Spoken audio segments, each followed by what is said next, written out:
Hey guys, what's going on everybody? Welcome back to another Flesh and Blood stream. So tonight before we get into the games, I'm going to talk about a couple things. We're going to recap Cincinnati. I'm going to talk about that, and I got a video coming out about my weekend that happened in Cincinnati, and just kind of like it's going to be a pretty fun video. I'm looking forward to put it together. We're going to get together and talk with Silas about his weekend, his run, and how everything went. Because for everybody who doesn't know, Cincinnati was this past weekend. I'm going to talk a little bit more in depth. We'll talk a little bit more about this here in just a minute. But Silas, good friend of mine, guy on the team, ended up making top 8 at Cincinnati this past weekend. So really proud of him. He had a really good run and he played really well despite not feeling great. So really proud of him. It was a good weekend for him.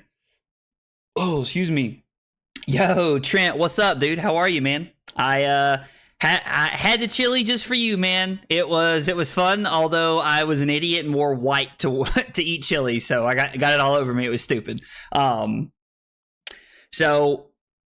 a couple things before we talk about everything, but before we talk about Cincinnati. One, I started a new sub goal on Twitch. I decided it would be fun to do a cosplay stream. Carly talked about doing something like that. I've never really been like a cosplayer, Comic-Con like kind of person. So thought it'd be fun to do like a cosplay stream. I set it at 50 subs on Twitch, which is kind of high, but it's also a cosplay stream. So it's not something I, just want everybody to roll over and be able to do. But I am pretty excited about it. I think that'll be really fun. And once we start getting to that point, I'll start getting ideas from you guys on what you guys would like to see as a cosplay stream. So it'd be interesting to say the least. The other thing I want to talk about is that I'm gonna do a deck tech about the file list that we played this past weekend, breaking down matchups and going through the ins and outs of the deck. And I'm gonna have Silas on, and we're gonna really break down the deck and talk about everything. And he's gonna talk about his weekend in Cincinnati and how everything went. So I think that's gonna be a lot of fun, and it'll be a really cool video. I'll have that coming out this weekend for you guys, hopefully. Yo, Caleb, what's up, dude? How are you, brother? Oof, bad call. They do have bibs they could have given you, dude. Trent. I wish I'd have gotten a bib, man. I wish I would have been that forward thinking to get a bib. That would have been smart of me. And let's go. While I was gone this weekend, Kyle, Logan, and Mattis, let's go. All with the big support on YouTube. Thank you guys so much. I appreciate that. You guys were doing that. Kyle's been back for 5 months now, and Logan and Mattis back for 4 months now. So thank you guys really much. I appreciate that. Appreciate it a lot. I'm glad to hear you're doing well, Caleb. Glad to hear you're doing well, brother. All right, so let's talk about Cincinnati before we get into Betsy gameplay. I'm also super stoked to play Betsy. I played one game with Betsy prior to the stream, and let me tell you, I'm 1-0. 1-0. I was living it up, living the high life with Betsy. She's pretty fun, but... So, Cincinnati. Glad to see you made it safe, man. Yo, Slip, dude. What's up, man? I appreciate it, brother. I was like, I hate I didn't get to see you on Sunday, man, but I'm glad I got to meet you this weekend. I was like, I know we sat beside each other a lot on Saturday, man, but I'm glad I got to meet you. And I still hate that about the whole deck list thing, man. I hate that happened to you. That's always a bummer. Like can change a whole weekend, unfortunately. All right, so Cincinnati. So there's 4 of us that went down together. 3 of us are on the team. We're all friends, but 3 of us are on the team. So it was me, Nathaniel, and Silas all on the team, and then Alexander.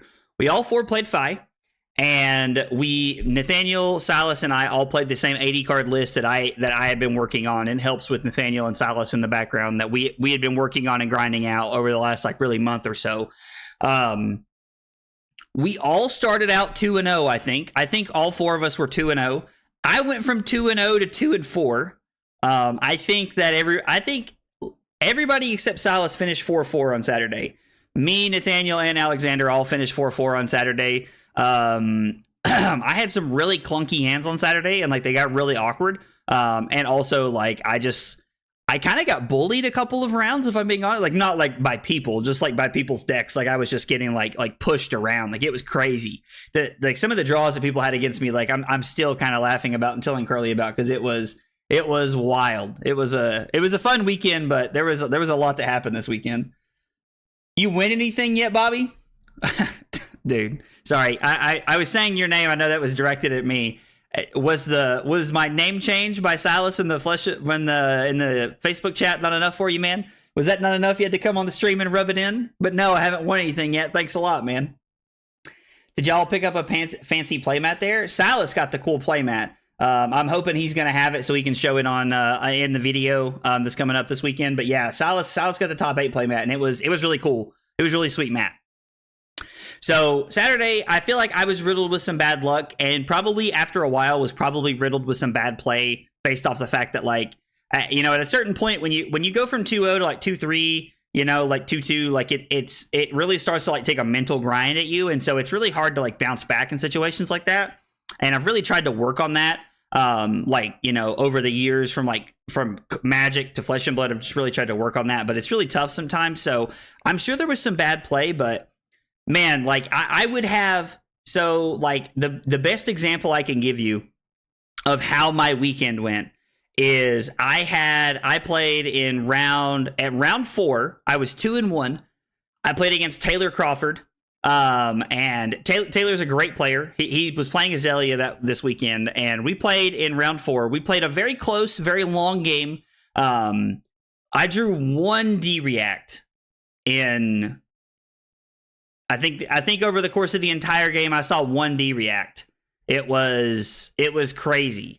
Like there's 6 in the deck, and I saw 1. Now I saw my Command and Conquers, and those were nice, but like I saw 1 D-React out of 6 over like a 7 or 8 turn game, which was kind of weird and like not crazy likely to happen. Another round, I played an Art of War and drew into 2 Sync Belows. Like it just crazy stuff like that happened to me all weekend. So just kind of take the punches and roll with them. There's not much else to say about it. I'm not somebody who fully believes that like I lost because I got unlucky. I firmly believe that there was probably bad play on my part at some point.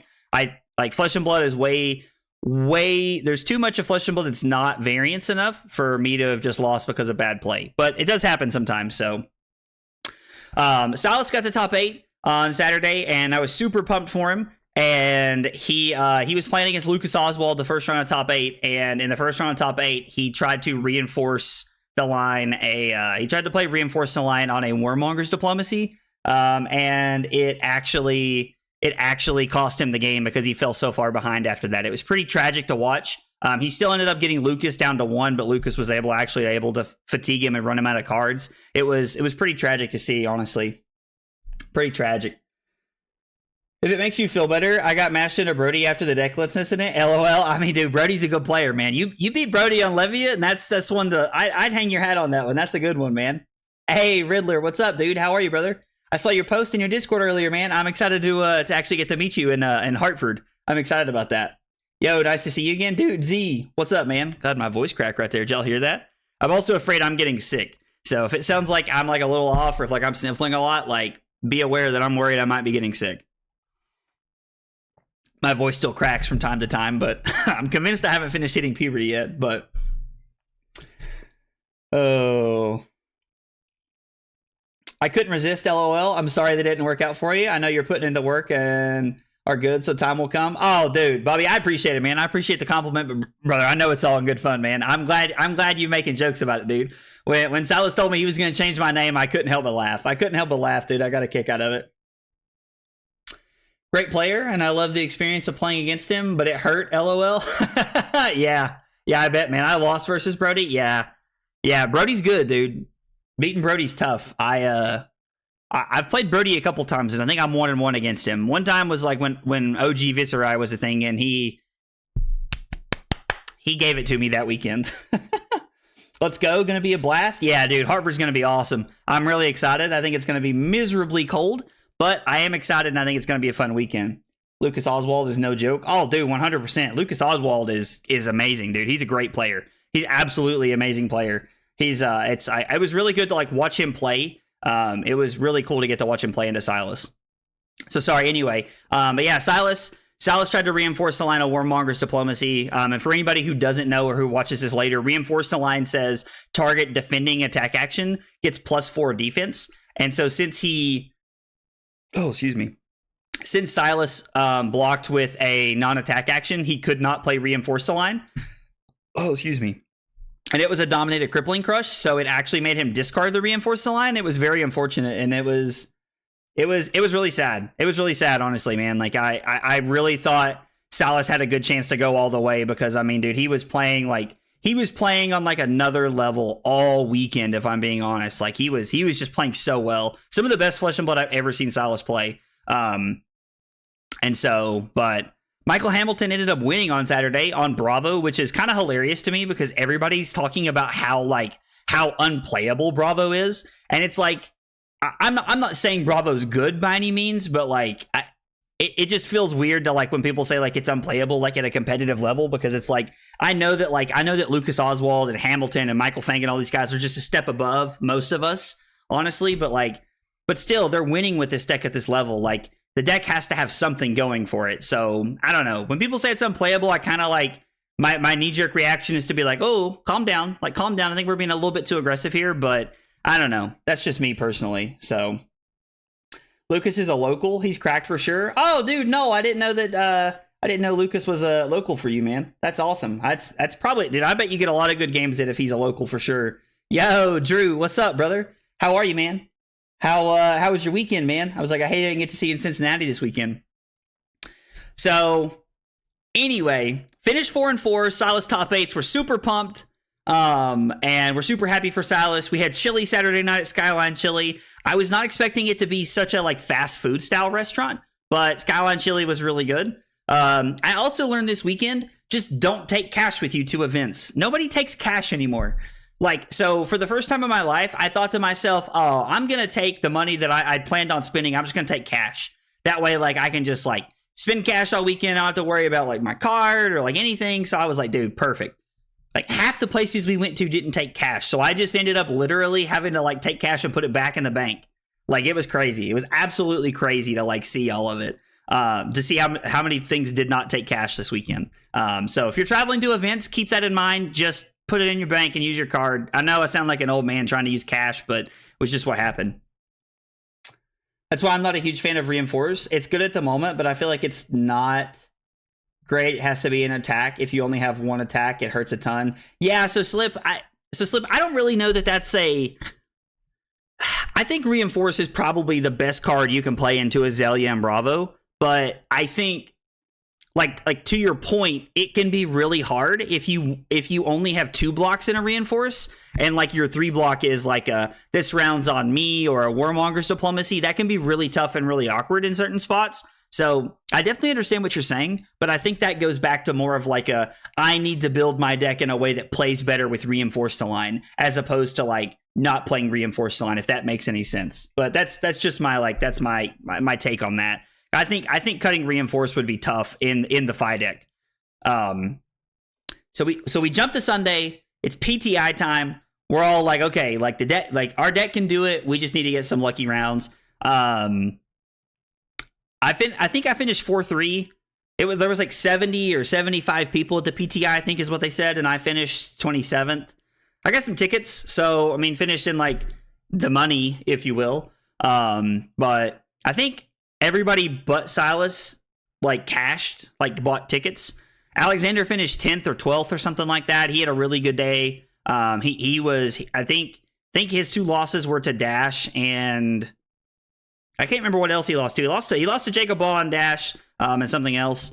And then I think Nathaniel finished like 30th or something like that, and I finished 27th. So it was a pretty good weekend all the way around. So I went 4-4 and 4-3, which is like fine. Like, I don't know, like I was hoping for better. I put a lot of time going into this event, so I was really hoping for a better record, but 4-4 and 4-3 was like, not too bad. I did keep track of the Rabble counter for everybody. Hang on, I got it on my phone.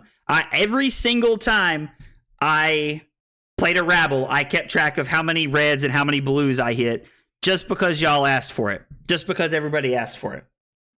A positive record is always what I hope for. I mean, hey, Robert, I get that, man. Like, like trying to go positive, there's nothing wrong with that. And there's a lot of great people that play Flesh and Blood. So like, it's definitely not easy to go positive all the time. To be fair, a lot of big names are local to me. STL is a strong scene. Is STL like St. Louis? Is that like, I'm going to assume that's St. Louis. Is there a lot of good people? It sounds like that you got a lot of good people where you play Null, which like, that's awesome, man. Also, talking from a Brute standpoint, it's okay for Fi because most of the deck is attacks.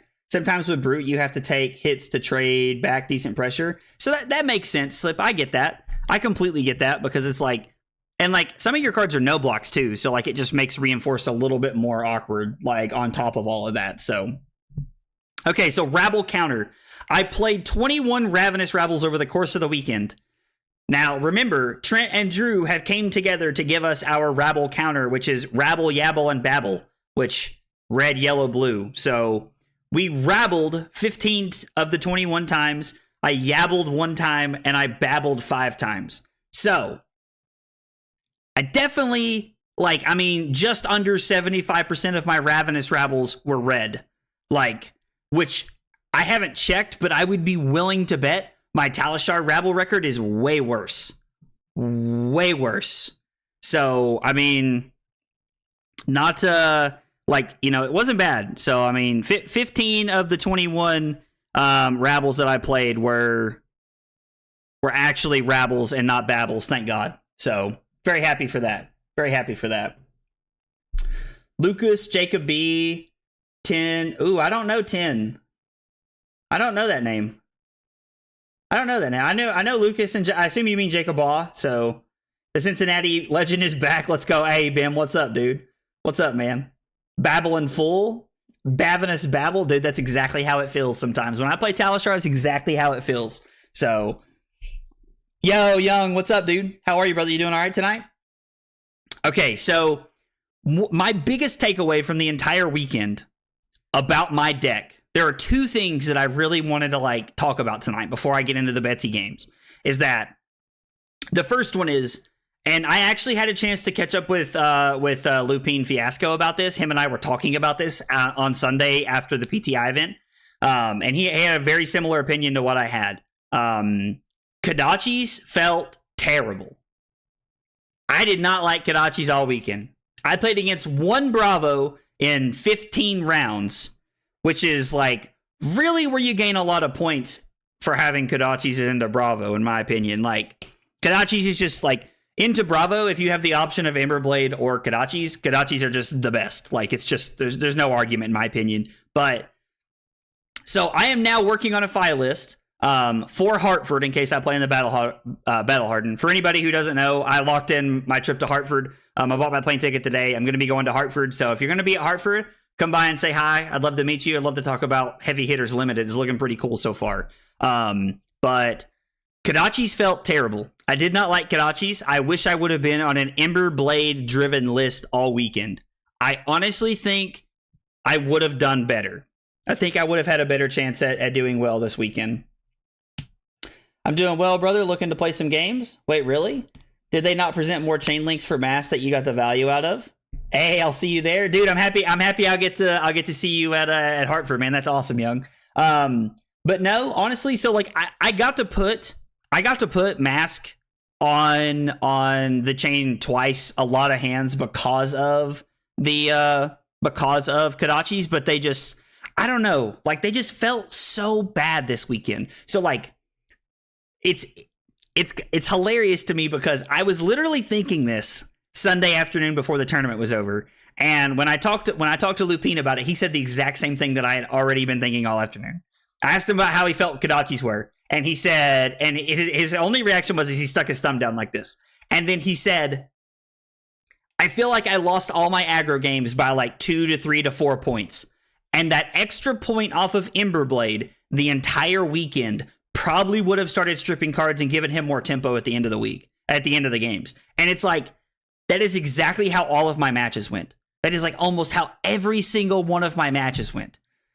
So I'm going to be working on a Emberblade strictly driven list moving forward. I probably won't be streaming it too often, but I'll be working on it, over the next few weeks in case I'm playing in the Battle Hardened. In case I play in the Battle Hardened in Hartford, but I'm actually really looking forward to playing Sealed at Hartford. I think it's going to be really good. So excited for the Hartford trip. Sounds like everyone is coming to this event. Yeah, dude. I know. I've been hearing a lot of people saying that they're coming to Hartford, man. I think it's gonna be a good time. I think everybody loves sealed limited callings, honestly. And sealed is a lot. Even though sealed is less fun than draft, in my opinion, sealed is more fair in this game than it was in Magic, in my opinion. So I don't mind playing sealed. Oh, excuse me. So I'm actually really looking forward to Hartford. I think it's gonna be fun. What record did you end up finishing with? Hey, Logan, what's up, dude? Logan, I Saturday 4-4, and I finished 4-3 on Sunday, and I finished 27th. Finished 27th on Sunday to end up making some tickets. Fair. That is interesting. Yeah, I mean, so like, I'm not saying that like it like playing Kodachis is wrong. I'm not saying that by any means, because Silas took the Kodachi list to top 8. Like, so clearly it works on some level. But like, Kodachis just felt like Emberblade would have been better all weekend for me. Now it could have been what I played, could have been anything there. So it's just one of those. That was my experience over 15 rounds. So again, I mean, against 15 good players, I didn't play a game all weekend that felt like a bye. Like, because my opponent just felt like they didn't know what was going on.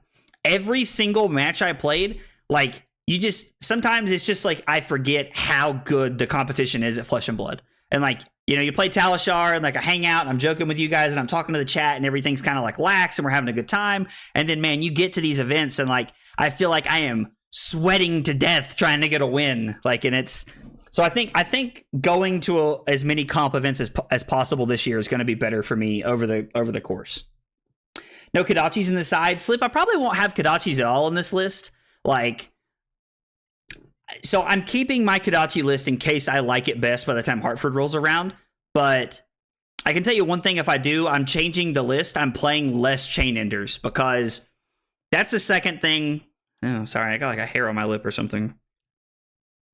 Anyway. The second thing that I really didn't like about my Kodachi list is the number of like brick hands you have. So the like quote unquote chain enders in the deck are Lava Burst, Snatch, Salt the Wound, and there's 3 Snatches, 3 Lava Bursts, 2 Salt the Wound, and then there's 3 Sensors. So in total, there was only 11 chain enders, but cards like Warmonger's Diplomacy, Soul Bead Strike, Lava Vein Loyalty also contribute towards brick hands. So all of these cards, like, I think, like, I had a lot of hands where I would literally, like, pitch a card, like, I would play Art of War, and then I wouldn't draw into a go again attack. So I would have to go E-Strike, draw a card, snap, to, like, try and find something, and then I would find another non-go again attack, and my hand would end up being, like, 12 or 13 points off of an Art of War, which is terrible. Like, it's horrible. So I think there were too many Chain Enders, or maybe, like, too many awkward blues in the list. So that's something I'm also trying to adapt and update in the Emberblade style Fi deck that I'm working on. And so I think when you pair all those things together, it just ended up really awkward. Like, there were just multiple turns, like round 3 in the Battle Hardened, I played against Dorinthia. I was forced to go first, which was not ideal, but I set up an Art of War on turn 0. So I have my Art of War. I take all of the damage and give him a counter because I'm like, boom, Art of War, here we go. We're off to the races. This is a good start for me. I draw into a hand that is like Snatch that he blocks out. I have to snap and then play some cards, and it just ended up being terrible. I played 3 Art of Wars over the course of that game, and it was only like 6 or 7 turns. And during the course of that game, I literally had all 3 Art of Wars were worth a collective total of 7 points. I had an Art of War that was worth 2 points because I only played 2 attacks. I had an Art of War that was worth 2 points because it was only worth 2 attacks. Or no, I'm sorry, 8 points. And then I had an Art of War that was worth 4 points, which is like pretty normal, I feel like. So, I don't know. It was just really weird. It was just... Sorry, I know I'm shaking my whole desk right now because I'm animated, but it was just crazy. Like, it was actually like... It was such a weird game. And like, everything after that just kind of felt like downhill in a bad way. So, I don't know.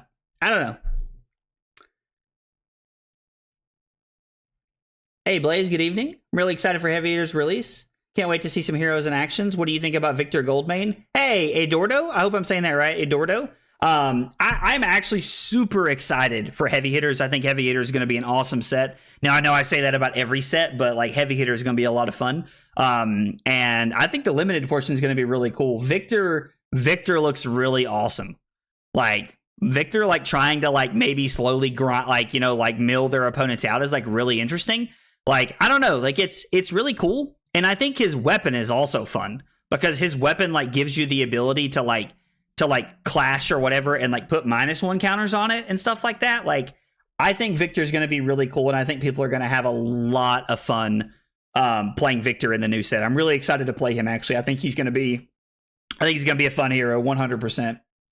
That's awesome, dude. I can't wait for the heavy hitters meta. Don't think I'll be able to make it to Hartford, but best of luck. Well, dude, Logan, I appreciate that, man. Appreciate it 100%. I hate I won't get to see you there, man. I was like, but if you're going to nationals or, you know, just going and hanging out or anything like that, like I will 100% be at nationals, brother. I can tell you that for sure. I'm pumped for nationals in June. So I just requested PTO today for it. So yeah, no, I hate I'll miss you at Hartford, but I'm sure I'll get to catch you at other events the rest of the year, man. Okay. I feel like I have talked and talked and talked and talked. There was something else I was going to talk about that maybe I did and I can't remember. I don't know. If it comes up, we can talk. If it comes up, we can talk about it later. Let's jump into some Betsy gameplay. We have to play in the open format with no restrictions here with our Betsy list. So I try to build this in like a way that I would similar to Bravo to some extent, because I think that Betsy and Bravo have very similar style gameplays. I am running a Nothos and Titan's Fist and the Buckler here, so ooh, this will be interesting. So I'm running all the pummels. I'm running all the pummels just for everybody who's not aware, because I think that the yellow, I think that this is my first stab at a Betsy deck, and I'm really just interested to see what it looks like. I think against Prism, we want to cut the yellow pummels and bring in 6 more poppers because I have a 57 card main deck. And then it's also worth noting that I'm only playing 36 blues. So I don't feel like I can cut the blue pummels here and go down to 33. That's pretty bad. And then if they're just playing auras, we can probably just look at playing Steelblade Buckler and Titan's Fist.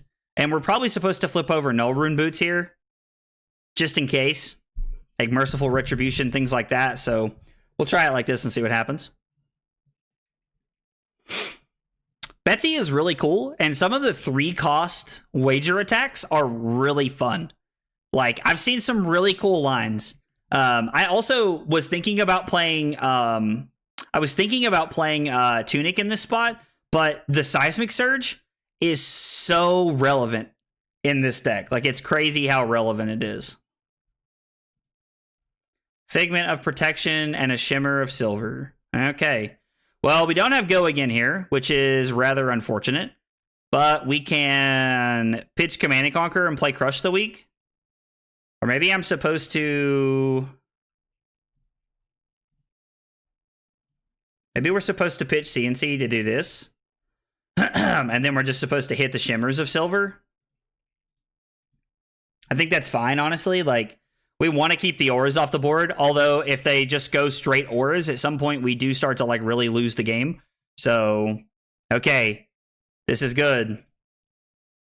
It's very unfortunate, but we have to take 4 here. Herald of Triumph is very unfortunate for us. So if I block with Talk a Big Game and Buckler, we're good to go. Cover everything up here. I figured Seismic and Vigor would be great for Betsy with a 4-cost spec. Yeah, no, the Surge is very good. I just naturally thought, oh, Bravo's playing Tunic. Why don't I play Tunic? And like, the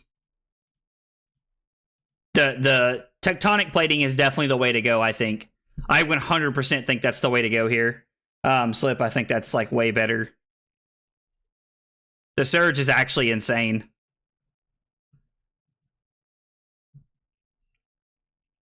Man, we're going to play the pummel here. Hopefully they don't have Soul Shield to cover this up.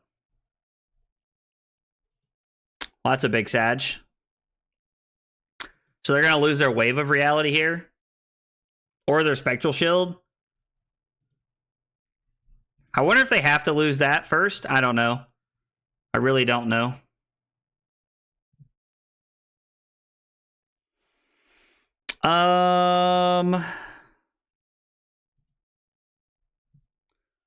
Block Cranial Crush. Attack with Wage Vigor. So we can pop here, which I kind of like popping here. I like popping this. Yo, Ben with the hydrate. Let's go. Been trying to make sure that we stay hydrated. Oh, I do not have the lid open on my bottle here.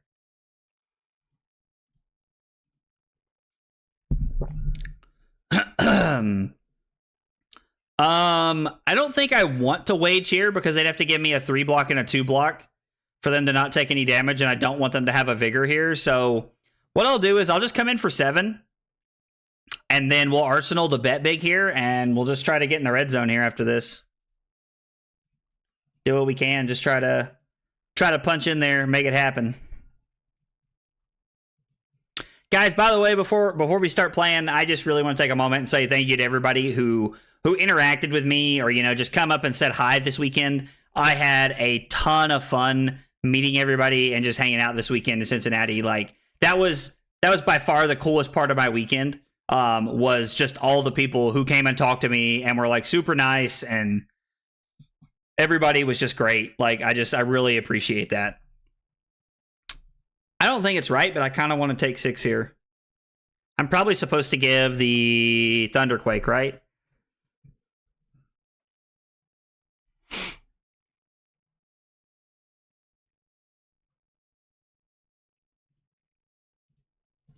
We can pop this, and then if it is Erudition after this, we can go Plating, Fist, and Buckler. I have to pay to get their action point back, and then they're going to play Shimmers of Silver. All right, that's not that bad. We can live with that. So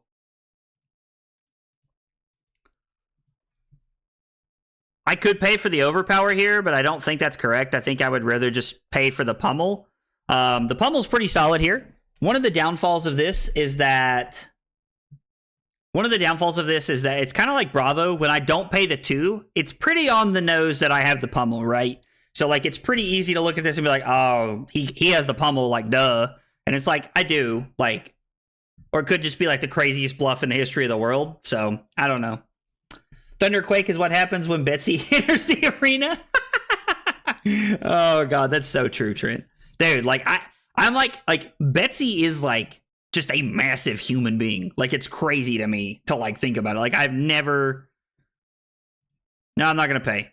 They just undid right there. Like, it's just crazy. Like how because like Bravo is like ripped. He's huge, but like he's shredded. You know what I mean? Like, and it's like Betsy that just Chief called, and that ain't it for Betsy. What are we putting into play here? I'm curious to know what we're putting into play.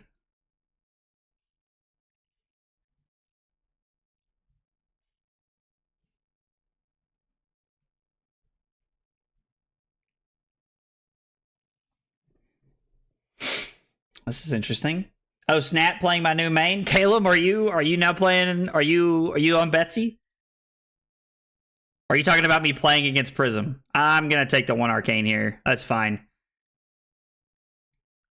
Yes, we're still going to wager. No, we're not going to pay. I mean, they'd have to like give all 3 cards here to stop this. I guess we can pummel this. I guess there's no reason not to pummel it here. I don't know. Like, they go all the way to 15 here. And then they have to discard a card.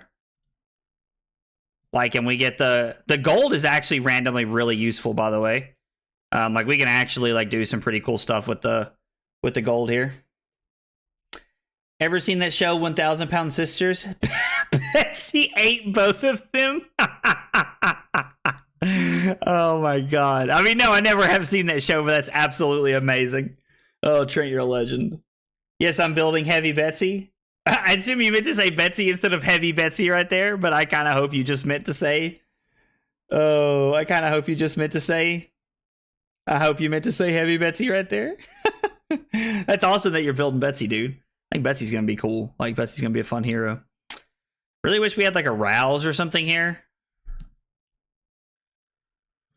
I guess I'm okay with like, I don't know, arsenaling whatever I need to here.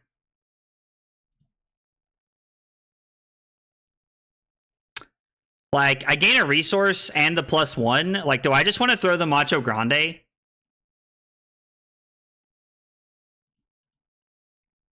Like, the Dominate really helps clear the Angel.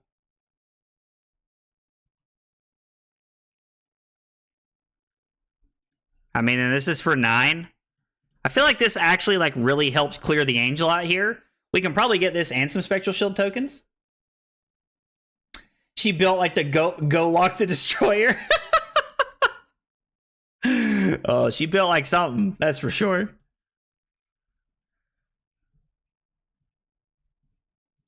Okay.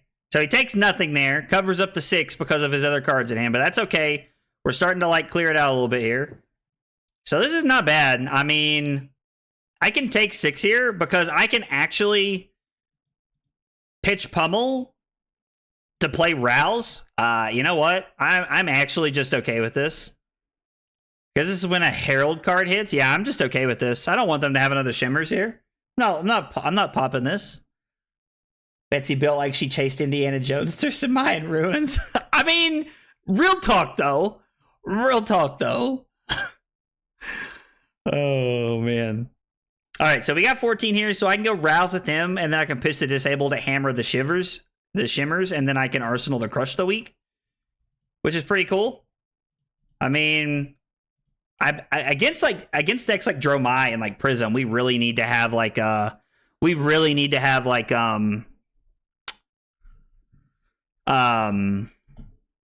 Zealous Belting in the deck, which Zealous Belting is not something that I have like, not something I've added in. Like, it's not something I've added in, but I probably should have it in there. She was the boulder. Dude, y'all are savages. Dude, I love it. Y'all are savages. Betsy built like Han Solo. Owes her a massive debt? Well, I don't even understand that one. Oh my god, like Jabba the Hutt. Oh my god.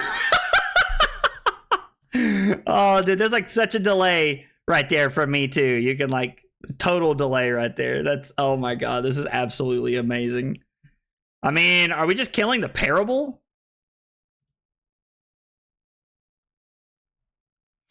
We killing the Parable or are we killing the Shimmers here? I think the Shimmers needs to go. Like, we have less effective poppers, but like I think it's fine. We have almost all of our equipment at this point.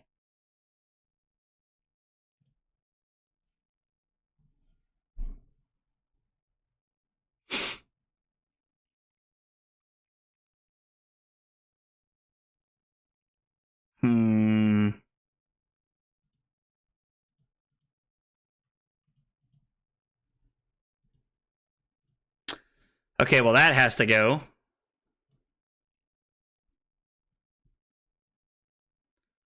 I guess we could draw a card.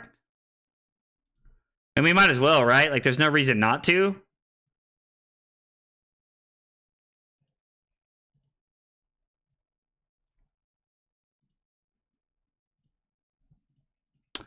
We can pitch and set up a little bit here. Pitch some poppers here. Uh-oh. Pay 1.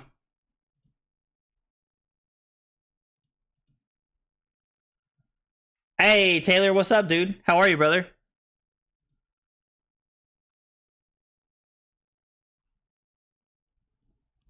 I mean,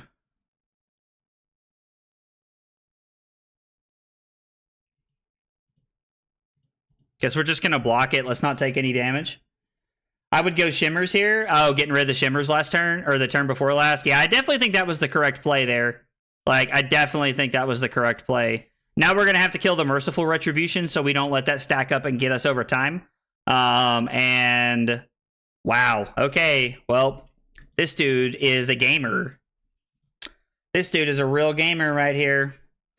Forgot how hard this matchup can get when it gets out of hand like this. God, why can we not find a... Jesus, and he's playing Heart of Fandle? I guess the only good thing for us is that he can't get value out of it.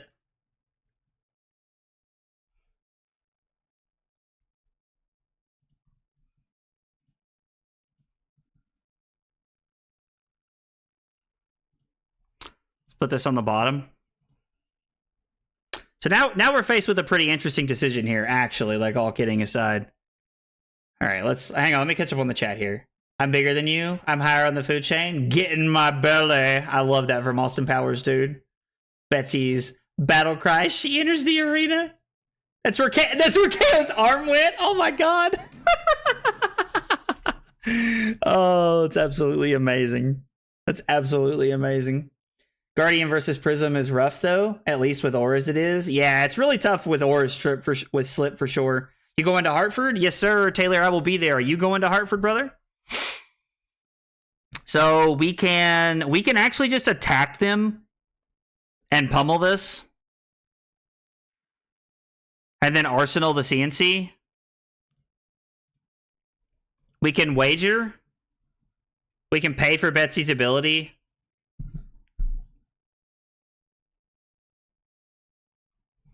Wow, that's literally the perfect card to draw, LOL. Oh god. Was I supposed to play the CNC here?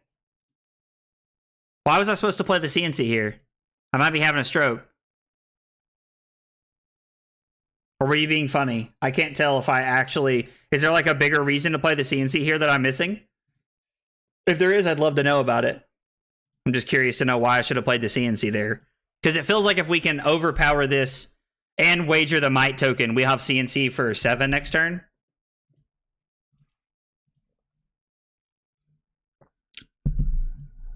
I mean, I guess he can flip Figment of Ravages if he wants, and if he has a Sync or a D-React here, we're in bad shape. Was referring to Heart, LOL, delay sucks. Oh, yeah. I mean, that's fine. You're still taking 2 here unless you flip the Angel.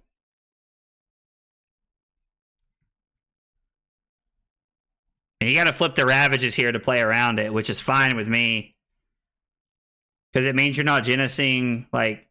Oh, you're talking about when he drew the Heart off of Genesis. Yeah, no, that's actually, like, insanely good for him to draw that right there. Yeah, no, you're absolutely right, Slip. That's insane.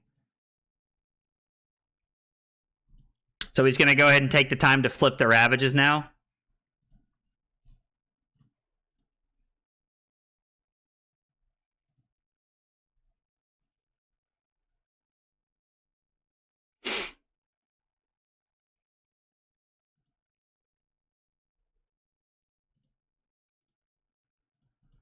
All right, so this is for 8. Because of the Might token. And then I can pitch to plating to make a surge and attack the hammer at the Genesis here. Or I guess this is technically still only for 7. But because of the Might token, it's going to come in for 7 here. I mean...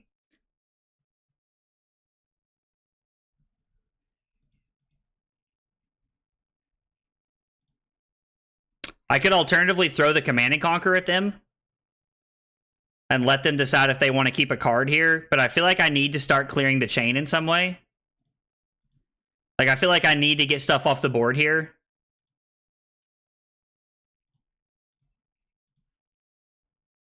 Like, getting Genesis off the board is a very good first step here.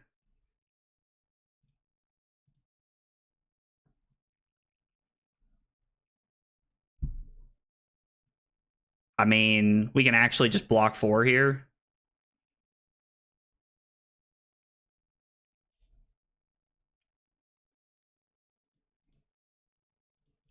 Like, I could again try to overpower something, but I don't really think that's how we're going to win this game. Man. They've just had an aura to add to the board every single turn here. Which, like, is not that crazy to think of, but... I agree with smashing Genesis, too much value off of 1 card. Yeah, Genesis can, like, single-handedly run away with the game in this matchup. It's going to be really disappointing if we're able to, like, get them to 9 and not close the game out here.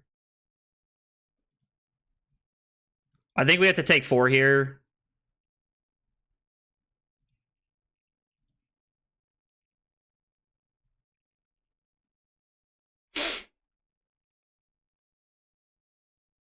I can actually pitch the pummel to play the Rouse and reveal that, and then throw the Command and Conquer here if I want to.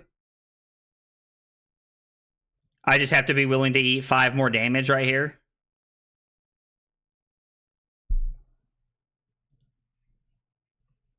I'm sorry, 6 more. Yeah, it feels like I've fallen behind in a very bad way here. They actually... Oh, I guess this doesn't have go again here. I could try to pummel the CNC, but that's not really going to do anything.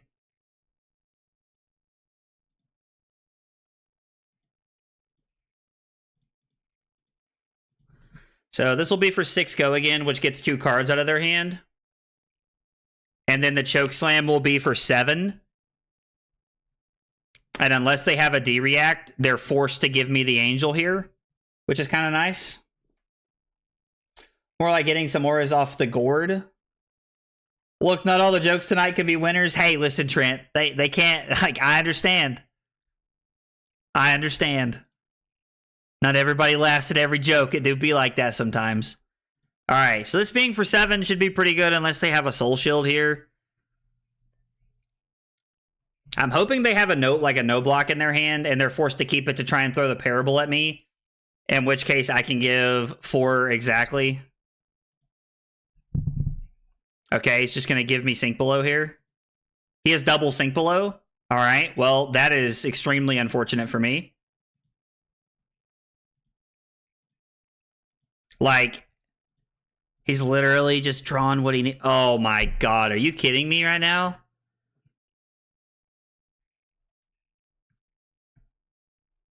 Is this like actually a joke?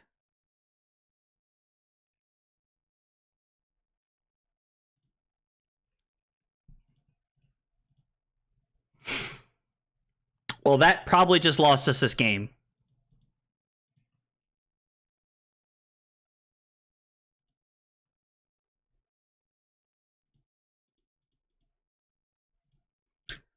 All right, well, that was a terrible hand.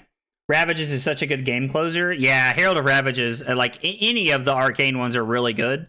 The only thing we really have going for us at this point in time is the fact that they don't have...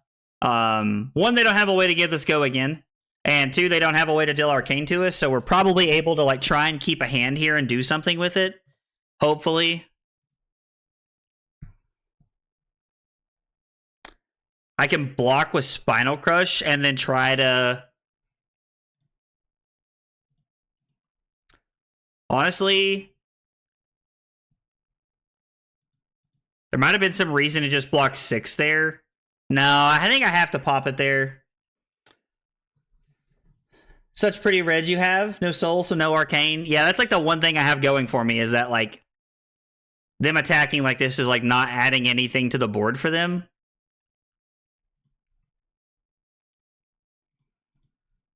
I'm honestly just going to block this out, stay at 4. Keep them off of soul and keep them off of putting me down to like 2 and finding some cheeky way to kill me. And so what we're going to do is I'm just going to hammer the Ravages here. And then if their game plan is to play Heralds into me, like, okay, deal. And we have Poppers, which is what we want. This is tough. You hate to see this kind of stuff because if they flash in an aura, they get 2 of them. God, I hate that. God, I hate that.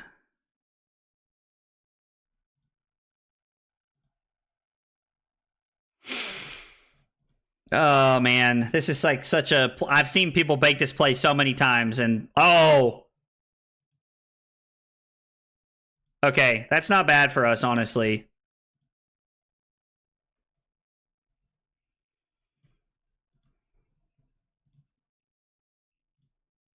This is not the hand that ends the game, so we're not going to try and be a hero here. We're just going to go for the value plays.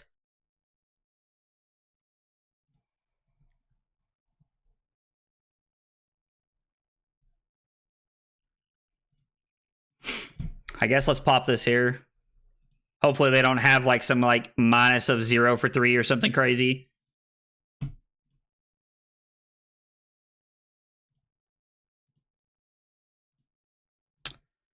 We'll keep the popper in our hand here. I think that's the play. I mean, we're just going to keep trying to clear the board here. Like, shoo. I'm glad we kept that popper here. This is, again, another hand where if they have it to punish me... Well, like, I guess they can't really... Like, they'd have to have, like, an aura, right? Like, they can't... No, those are all instant speed things. So they could flash them in. They just didn't have one last time. Like, again, I guess I could just block 7 with my 3 cards and then pitch my popper. They don't have it again, really? Okay. Now we fatigue them from 25 cards in deck. Man, if we fatigue them, Trent, I will be seriously impressed. I don't really think that's an option for us, brother.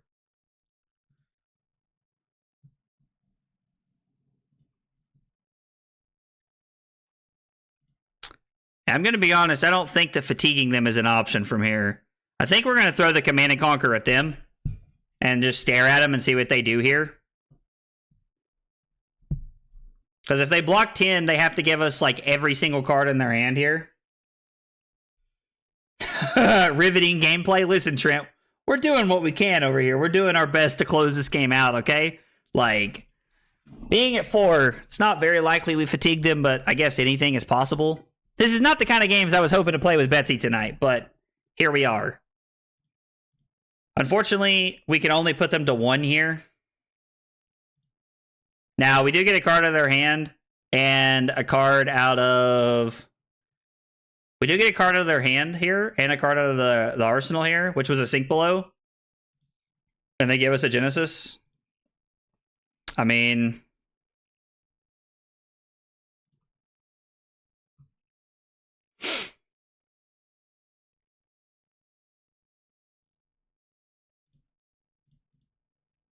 yeah, we're going to block.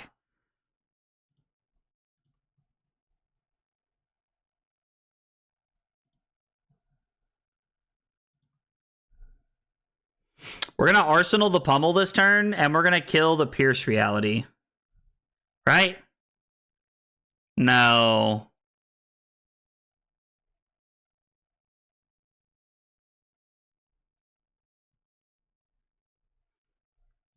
I think I have to kill the Haze Bending here. Man. Shoo! This is not looking good. Full block to end his turn.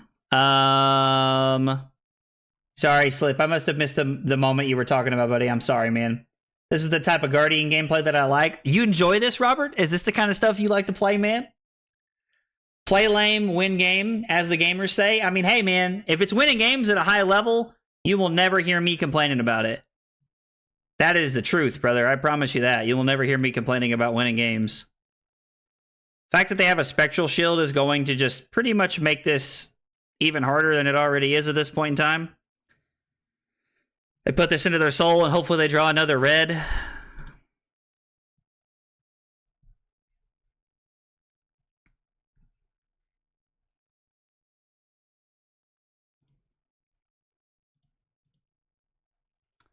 Take 1, go to 2.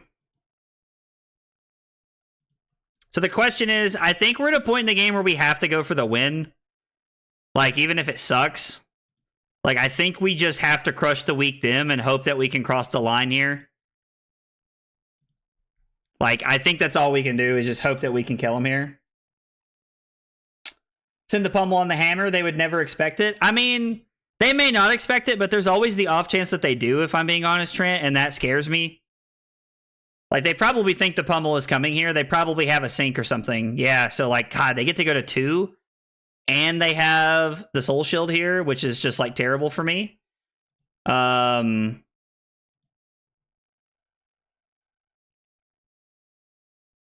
is not looking good.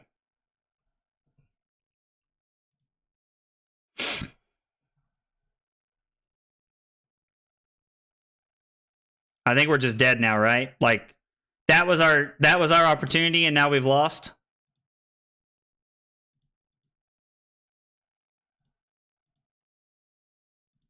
Like, I don't know what world we're gonna, like, I can't dominate anything, like, crack the Crater Fist and come in for 9. I don't even think that wins us the game at this point. Quick, pull out the Guardian Reckless Swing. Honestly, we need one at this point. We need one at this point. Miraging with all blue instant hand. Hell yeah, dude. This is some of the tightest gameplay situations. You are correct, Robert. This is what separates good players from okay players, and we're seeing that right now with myself. I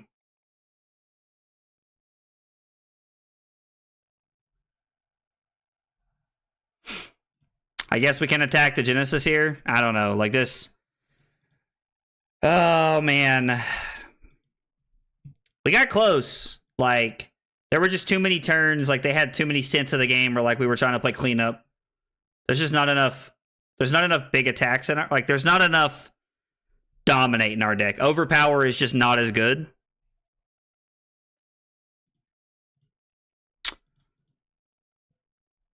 I'm just gonna hope that like I was like they're stuck with all reds or something. Yeah, I'm just gonna say no blocks and die here. This one's over.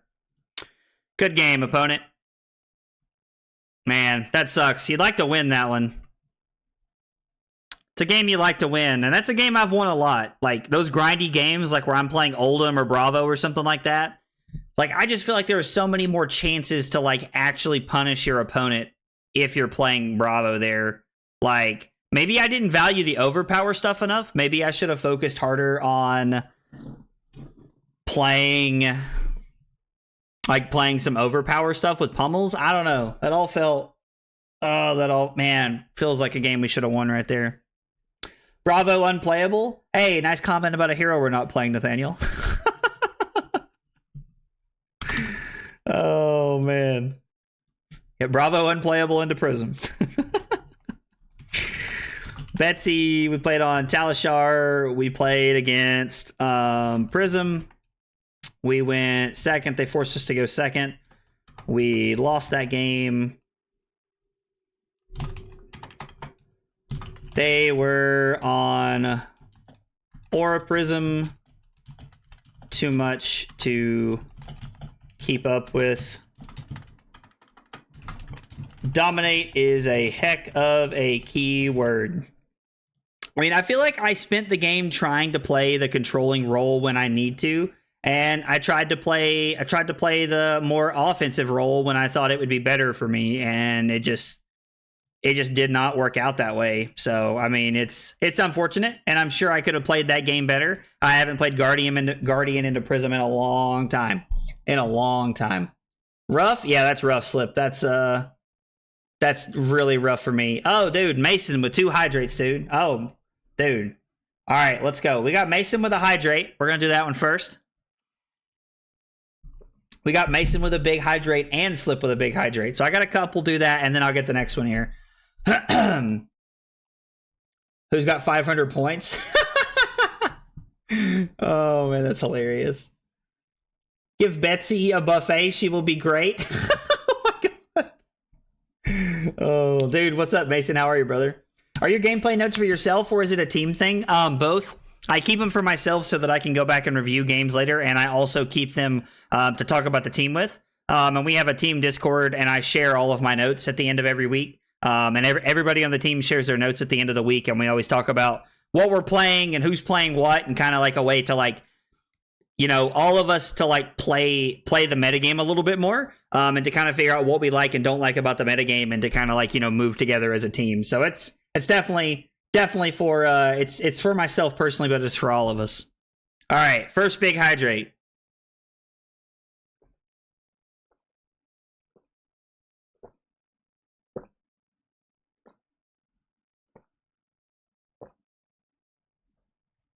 Can tell I haven't big hydrated in a while. It's definitely going slame. It's definitely going slower tonight. I can tell that for sure. Where's Silas at? That's who I'm trying to see. Heard he is the man around here now. Dude, he is. He absolutely crushed it, man. We're going to do a deck tech video. I'm going to post it this weekend, hopefully, so Silas can give some tips that I was not able to give on the Fi deck. So, yeah, dude, Silas killed it this weekend, man. I wonder if Betsy's weapon will make a difference. I really hope so, Slip. I really hope so. I was looking at that when I was putting some deck lists together today. I was like, man, we don't have Betsy's weapon. There's a lot of cards we still have not seen. So like the decks that I'm playing is a first stab, and we will definitely see some bigger changes later. That's for sure. All right, I'm going to go fill up my water. 2 seconds. We got another big hydrate, and then we'll play some more games.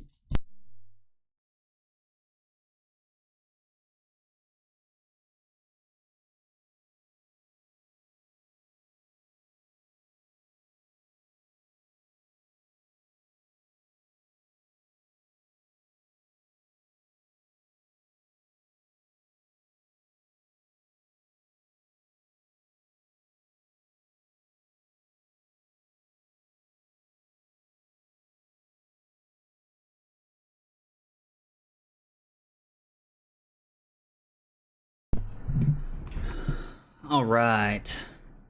Love to see the homies convert. Yes, sir, we do. We absolutely love to see the homies convert.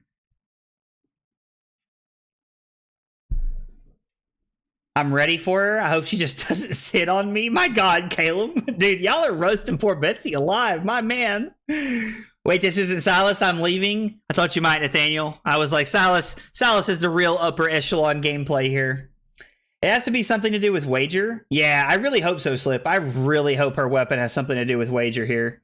Absolutely.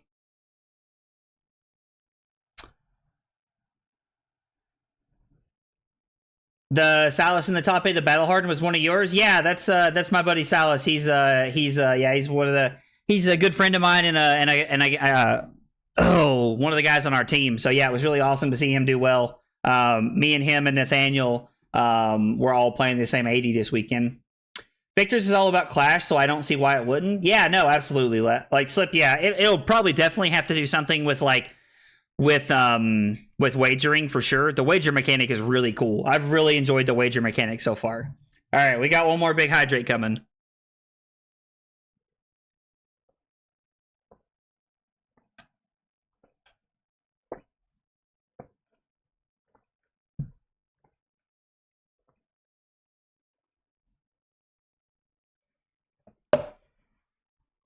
Oh boy. All right, there it is. Okay. Let's go, Betsy. Start off 0-1. Not gonna lie, the Aura Prism was not something I was expecting to see. Oh, hey, it's Trent. Let's go. Trent's playing KO into us. Trent out here stream sniping. You love to see it. Oh, God. That's awesome. Congrats. Thanks, Robert. I appreciate it, man. We had our 2 Bolton players bubble the Battle Hardened, but they both top 8'd the PTI. So I saw that in the PTI picture on Twitter, man. I saw the 2 jerseys. I saw the 2 second cycle jerseys in top 8, man. That's exciting. I bet you guys were stoked, honestly. I bet that was really exciting, dude, to see people top 8 like that. I know I was pumped. All right, so into KO. Crush the Week seems irrelevant. Chokeslam seems irrelevant. Let's just play Sinks and run it. Like, I don't know. I don't really know what the game plan is here, so... I mean, honestly... Let's pitch the CNC to make a surge, and then let's pass. If we draw into a pummel here, we're going to Arsenal the bet big. You can't make tokens on turn 0. That's cheating, sir. Sir.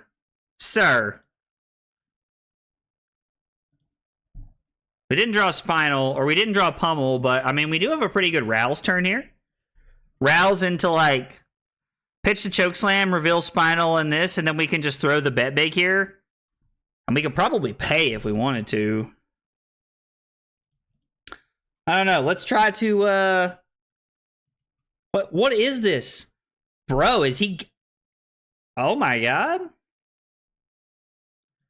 He's discarding a 6 that gives his Claw go again and makes an agility token. I'm out of my depth here. Trent's about to give us the business, guys. Trent's about to give us the business. Damn it, Trent, I was trying to snipe. No, that's hilarious. KO is crazy already? Yeah, dude, KO's really good, Slip. He sniped it before it even loaded for me. Obviously, Trent's on top of it, man. Trent is on top of it.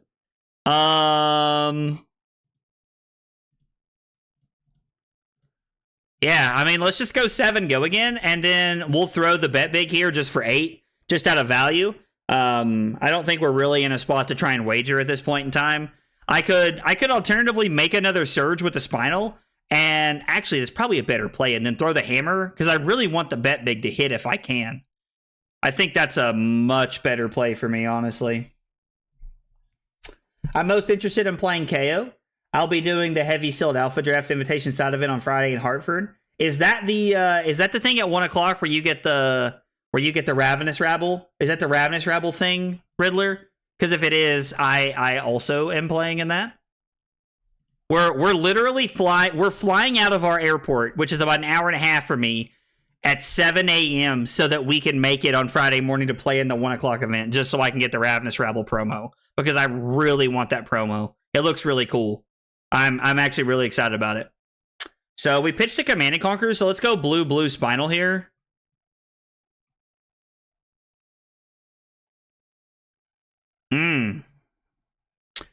Throw this and then pitch this to play Pummel. Uh-oh. Is that a Berserk? You stop that, Trent. You stop this nonsense. We don't need... And a Skull Crack? Yeesh. I'm out of my depth, boys. I'm out of my depth, boys. This is not looking good here for you boy. It's hot dog water. We're getting wrecked right now. Trent is giving us the business. This man's cooking? Yeah, definitely. And might because of his hero? Oh yeah, the might's because of his hero. I completely forgot about that. He just throw a Command and Conquer at me? That's not very nice. Man, I'm lagging like crazy right now. Am I downloading something on Steam? I'm going to have to look if I'm like doing something. God, there's something crazy happening. Put this on the bottom. Let's find a blue. Well, that sucks.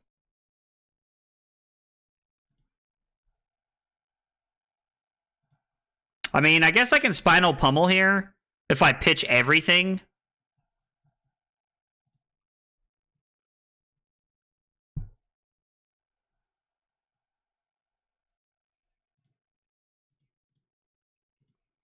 Like, this is not great.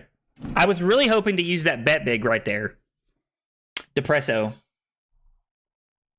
Man, I need a playset of Rabble EAs. I'm actually, like, really looking forward to getting one of the Rabbles, dude. I think it's going to be really cool. No, it looks like really sweet. Oh my god, so many triggers. Yes, look, there's a, like, dude. KO's doing a lot of stuff here. And I think Trent's been playing KO for a hot minute now. So, like, there's, like, really, like, so I think there's like I think he really knows a lot about this hero. Okay, come on, take 4. Don't have it. Let's go. Get your last card.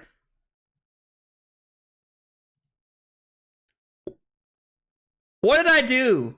Trent, what did I do to you? Probably shouldn't have played the Pummel there, but I think it was the best play. Now, Pummel on this would have been insane. This would have been a very good Pummel hand here.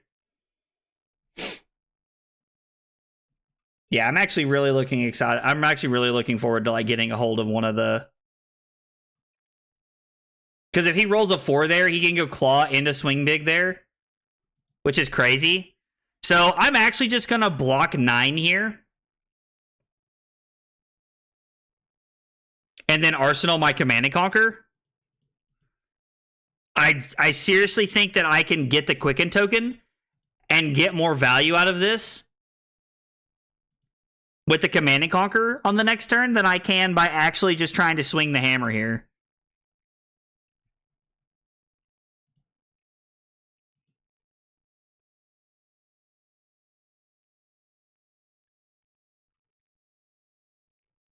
Well, that was Depresso. Oh, and a 5 for good measure, just in case. Jesus. You stop that. All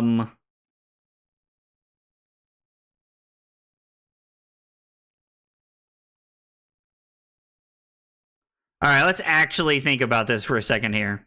Let's actually think about like we are in danger. Yes, we are, Caleb. We are.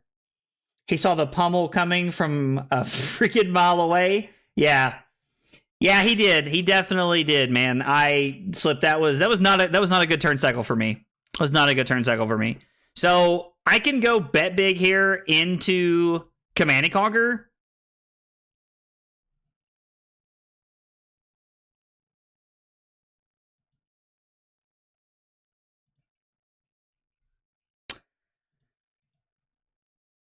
I guess we're just going to 17 here.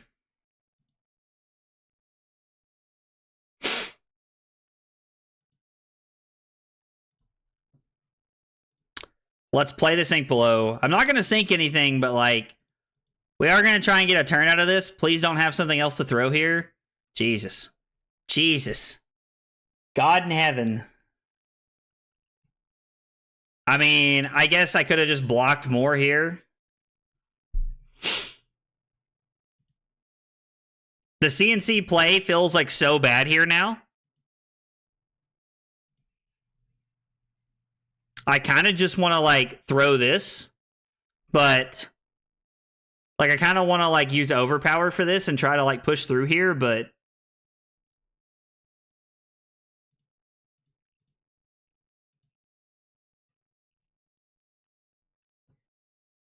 I could wager as a bluff and not pay here.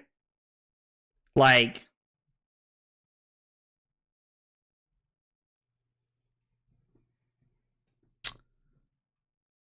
I could wager and not pay here as a bluff. I don't think that's correct, though. I don't know. This was tough.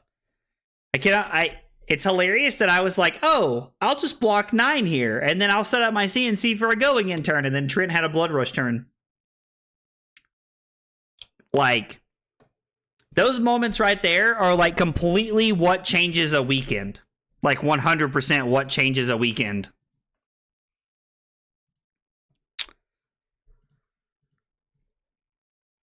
Because if Trent like throws a 6 or an 8 there, like we are 100% able to just say okay. Like this is probably just going to be blocked with 2 cards the rest of the game.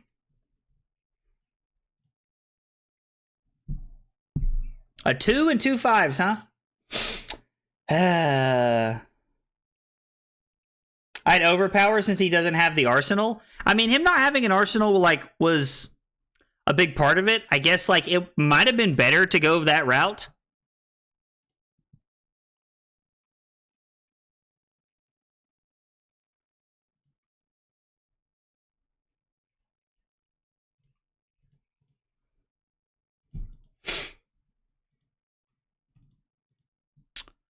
We're just going to block the sensors here.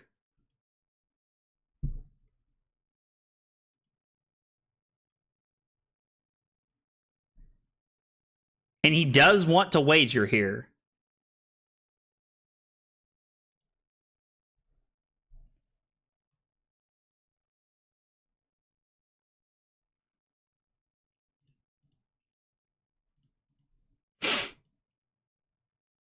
I mean, let's cover this up and get an agility token here. Like, I like the idea of the agility token here. I think this is pretty good. Yeah, it's definitely possible that it... Oh, I guess it doesn't matter. I thought... Oh, man, I wasn't thinking. I keep thinking these tokens stick around forever, but it doesn't matter. I mean, I guess I'm trying to block out anyway here, so, like... If I can get away with blocking 6 here... We might be able to like push through the Terra Sender hit here. I'm not sure. Not likely, but possible nonetheless.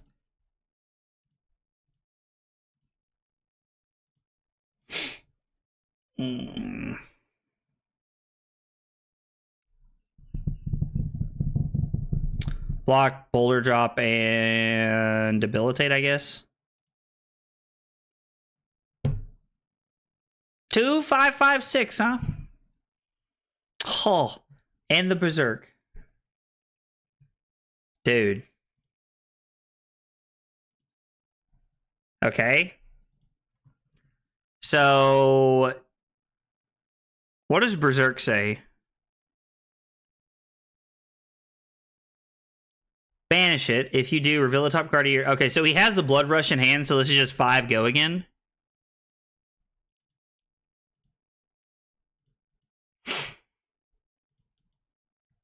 So he'd have to give me the tunic if he wants to. He'd have to give me the tunic and a card. He'd have to give me flesh bag, this, and tunic, or have a sink below here. Have we seen a sink from him yet? We have not seen one yet. This is one of those times when like I really wish I knew Trent's list. Oh, all right. Terrace Underhammer for 7 here.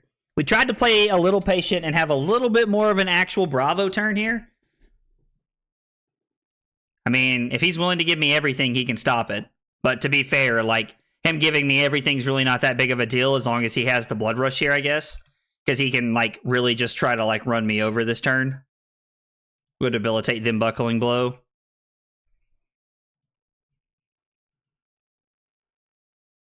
Might's the next turn. I keep thinking that this is the next time you attack, destroy this, and it gets +1. But that's just something else entirely.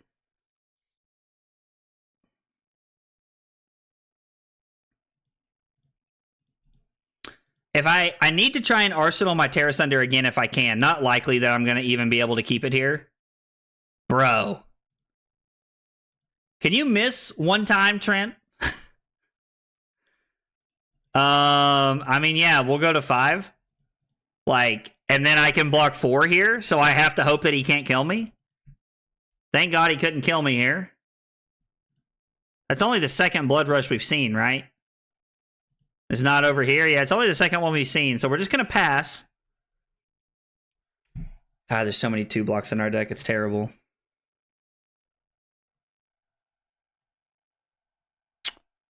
Well,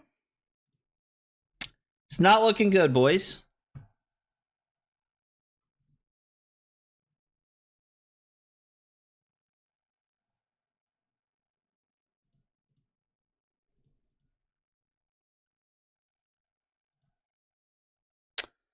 Let's choose a reaction. We'll put this on the bottom. We'd rather see a 3 block if we can. LOL. We draw another 2 block. So my only problem with the wage cards is that they're all 2 blocks.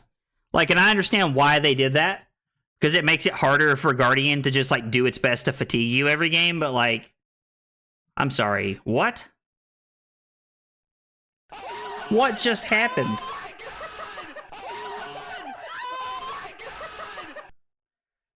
Yo, Diablo with the Prime for the 2nd month in a row. Thank you, Diablo. I appreciate it, man.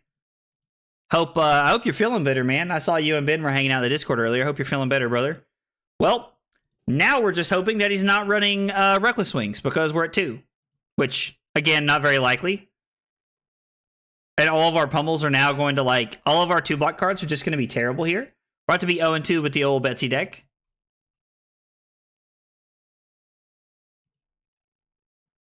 Oh, it's got to go again. Difference between 2 and 1 is irrelevant at this point. Like 2 is the 2s are the cutoff numbers for the Reckless Wings.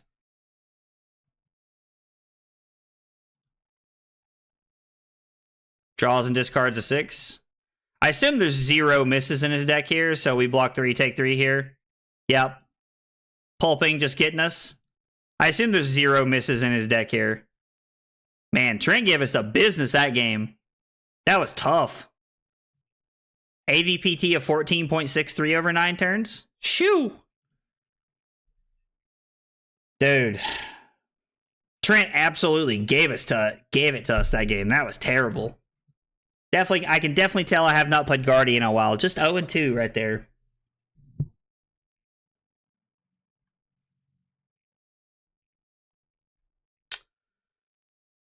Feeling better for sure. How was Cincinnati? Oh, I had a good time, man. It was a lot of fun. I didn't play too well, but it was a lot of fun. We had a good time, and one of my buddies top 8'd, so that was really cool.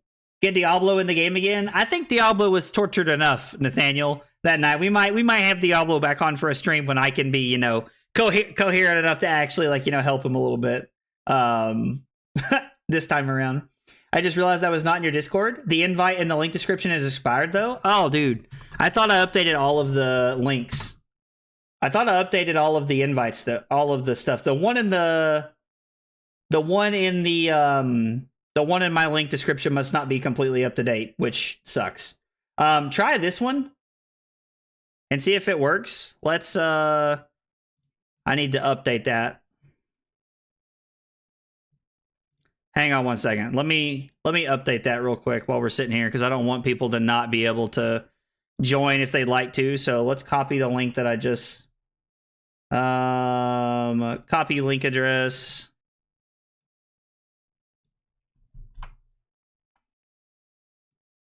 I guess copy link address is not what I wanted.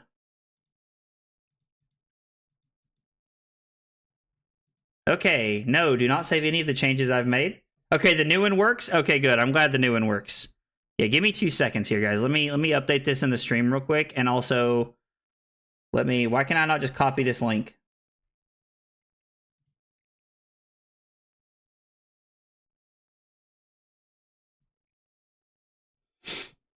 Maybe it'll just let me copy it on Twitch.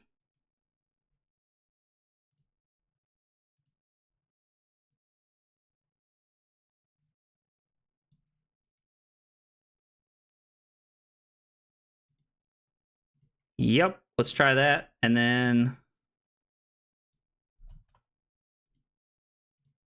let's save that.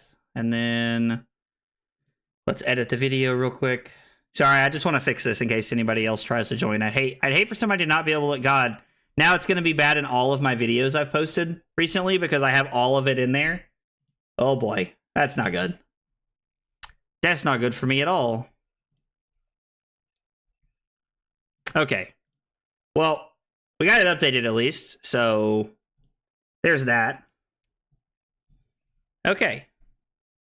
All right, we're back to normal now. We got it all updated now. I'm glad that one works now. Okay. I've also had a lot more practice since the 5 game, so reading windows for blocks have been a lot better. Dude, that's awesome, man. Like, you played really well that game, Trent. You played really well that game. I could definitely tell that, like, my lack of knowledge about the matchup from, like, my point of view was, like, really showing right there. And you played really well, man. Also, every time I read what I thought was a pummel, I had a Beast Within in my hand. Dude, when you discarded the Beast Within, I was like, bro, really? Really? I was gone for a moment. What happened? Trent gave me the business is what happened. I got wrecked. Plus, I was updating the Discord notification for everybody who wants to be inside the Discord. So if you hit, like, the exclamation point Discord is now completely up to work. I would only return for a guest appearance if it would actually be good content. Lol. No, listen. It will be good content this time. We'll get it this time around. We'll get it this time around. This time I'll be able to hold my head up and play. So we played against Trent. Trent was on KO. I went first. Loss. Trying to, like, I just didn't play that well. Can tell I haven't played Guardian much. Trent ran me over. Well, let's see. Trent blocked and played and took his windows well. Okay, cool. All right, so we got notes about that. All right, 0-2 is not the start I was hoping for, especially considering that I started out 1-0 lifetime on the Betsy deck today on the one game that I played. There's the Discord link. I'm trying to make that my Betsy. Trying to play that as my deck right now. I'm curious to see what changes we make to the Betsy deck over the course of the week. Like, I'm really curious to see how it changes over the course of the week. I think it's going to be really interesting to see what happens. Oh, hey, it's Nick. It's Nicky boy. We got Nick. All right. So we just played against KO. I think my takeaway is that I still want Hammer. Maybe Chokeslam is good. I don't know. Sink Below felt fine there. Like, they're not taking cards from our hand. Maybe we want more D-Reacts and less pummels. Maybe we want to bring in Fate for Scenes and cut the yellow pummels here. Let's try that and see what we can do. Let's see if that helps us at all. I don't know. I don't know.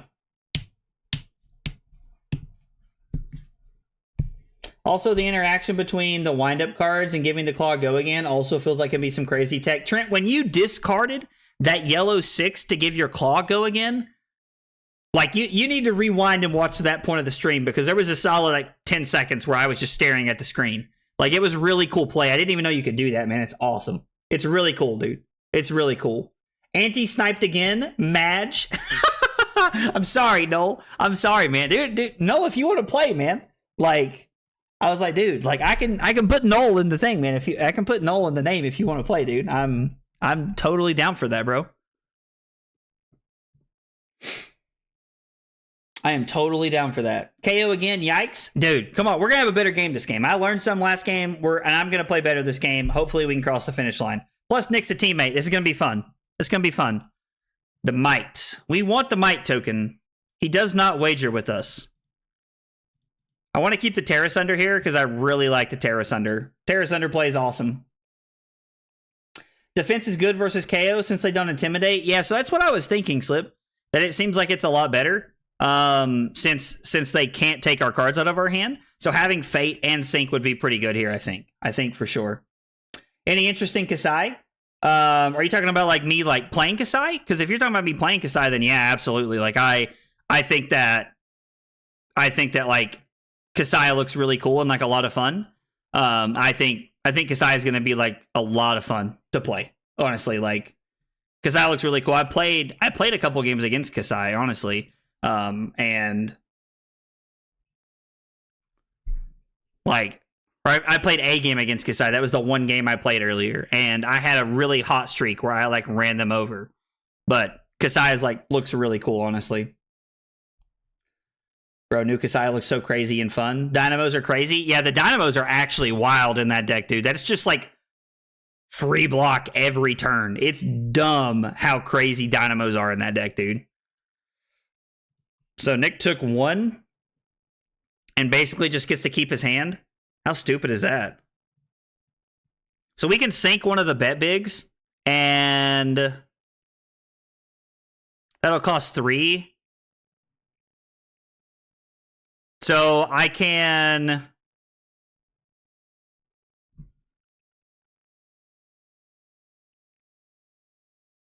So if I sink one of the bet bigs and I draw into a blue, I can make a surge, attack with the bet big, have 2 floating. That way he can't...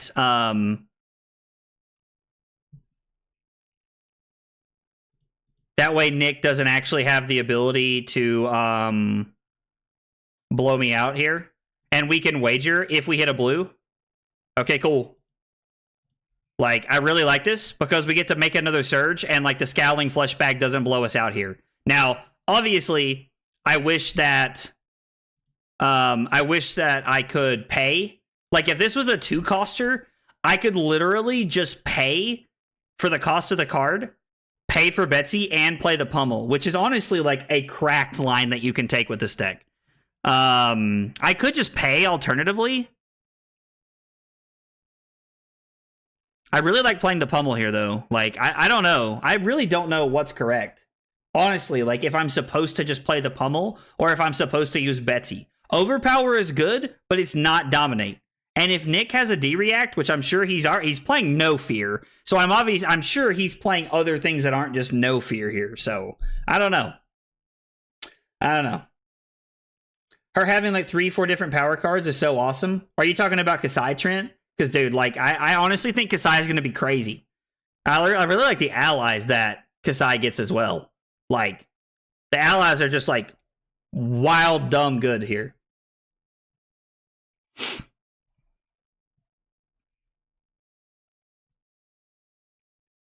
Nine overpower asks for a lot. Yeah, that's very true, Slip. It does ask for a lot. And there is a lot of value to be had off of that. Now, Nick only blocked for 7, so like we're still hitting for 1 here technically. He'd have to have another D-React. I don't know if Nick misblocked there, but like we still get all of our tokens, which is really good. This hand is not good. I mean, we could Fate and then just play the Debilitate here for 7, which is kind of cool.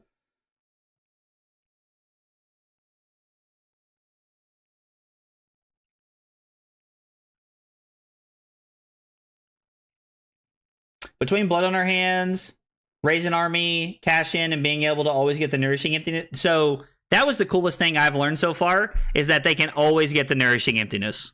Like, it's actually just crazy how they can like use her ability to always play Dominated Nourishing Emptiness. It's actually crazy. I lost to it earlier. Let's leave this on top. I think we're okay wagering here. I think you need to disrupt KO. Yeah, you really do. Like, I 100% agree with you. You need to disrupt KO. So I can make a surge and then just play the Debilitate here, right? Like, because I have the Might and the Vigor and the Surge. So we get to just play the Debilitate for 7, which is really cool. Like, because one card won't stop it here. Oh, just 8 said +1, LOL. That's not right. Or was that the block card? I thought it was an attack. Yeah, so he blocked with the Wage Agility, the Berserk for 5, Scabs, which is 6, 7, and then Fate Foreseen is 11. And then he took 1 because of the Pummel was for 4. I think Nick thought his 2 block was a 3 block and wasn't really like paying attention there.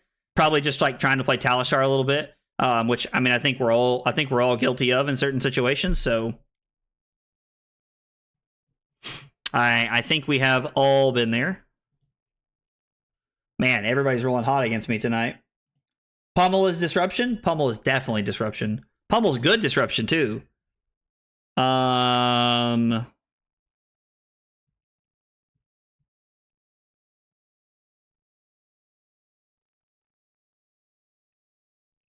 think there's going to be another card coming after this. Okay, so there is. So there's definitely another card coming after this. Oh, you didn't overpower? Yeah, no. I didn't overpower there. Ooh, so this is interesting here. We have all 2 blocks in our hand. What a non-Guardian thing to do there. I forgot I also rolled super hot that game too. I mean, Trent, you did like roll very well, but like you also rolled a 2 to start the game, so I don't think you were just like going crazy or anything. Like I think you like drew well and did your best to like play to your cards there.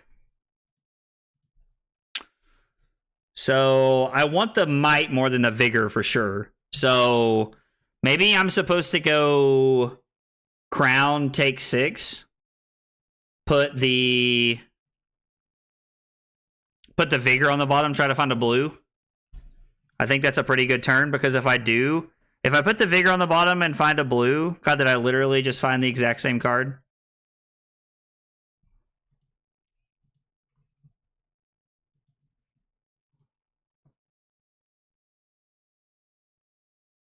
I mean, we could try to draw a card here. I guess I could draw a card.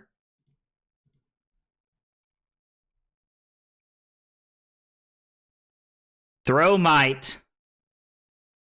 Have 2 floating.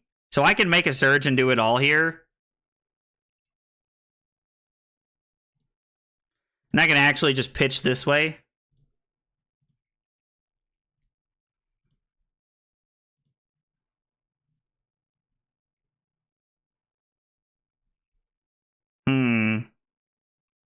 It's actually not a bad turn here. I mean, it's 8 overpower, and he's given both the counters on his leg piece here, so we're good. Double wage.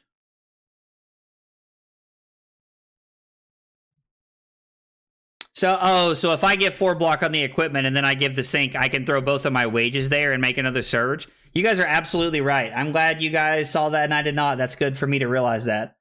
Yeah, armor plus sink, you want that quicken. Yeah, so, like, everybody realized that I could have double waged there except for me. But that's okay. That's okay. I'm glad you guys caught that because I never would have realized that I could do that. So thank you guys for catching that. I appreciate it. I really want to see Talk a Big Game go crazy one of these days. 4 and 14 would have been hot. I mean, yeah, dude. Like would have been really good there. And yeah, Trent, I also would like to see this card do something crazy. I put it in the list in hopes that we could make it do something crazy here, but like I have yet to see it really do anything good.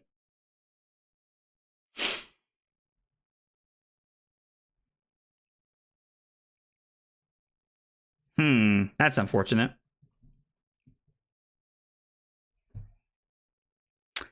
I mean, so this could be a D-react here, right?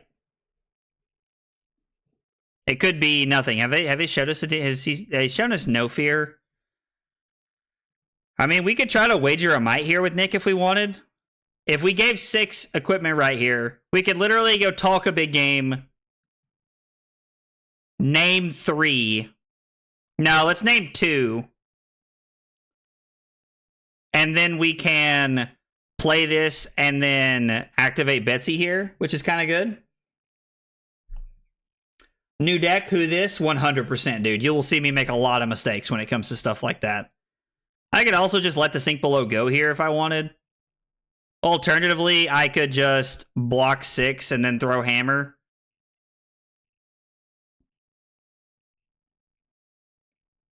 I could block 6 and make a surge and throw the wage might. That's probably the most correct play here. Instead of trying to make talk a big game do something good. It's probably the most correct play here.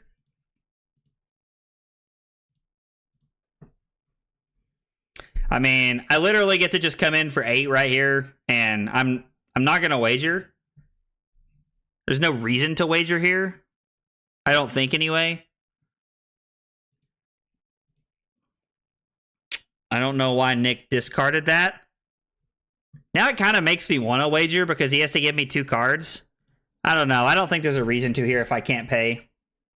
I don't think there's a reason to if I can't pay. Off the top of my head, I can think of a Rhinar combo that could abuse it hard with the right setup. That could abuse... Oh, the talk a big game? Yeah, I mean, that card is insane. Like, there's probably a lot of, like, people are probably trying to brew up some combos with this. Like, are probably trying to, like, really, like, set up some, like, crazy stuff to try and abuse. Block 6, send the 2 for 8. Yeah, I mean, the value game plan is actually insane that turn. Like, this is a 14-point turn here. Like, and we get to recreate our surge for next turn, leaving our sink below in arsenal. Like, seems pretty good. Rhinar with Blood Bellow Claws on talk. Oh. And you name 8? And you name 8? Slip's living in another world over here. Naming 8 would be wild.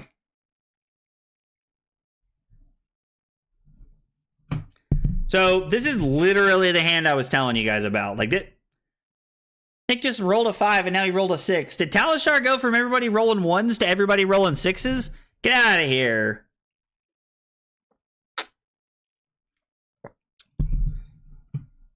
I have the surge, 2, 4, 6. Yeah, I mean, this is insane. Fact that he discarded the Blood Rush is like crazy bad for him. I'm just going to keep this because this is an insane 4-card hand. That is Michael Hamilton math. I mean, dude, listen, Michael Hamilton wins a lot of games. I'd be okay with some Michael Hamilton math.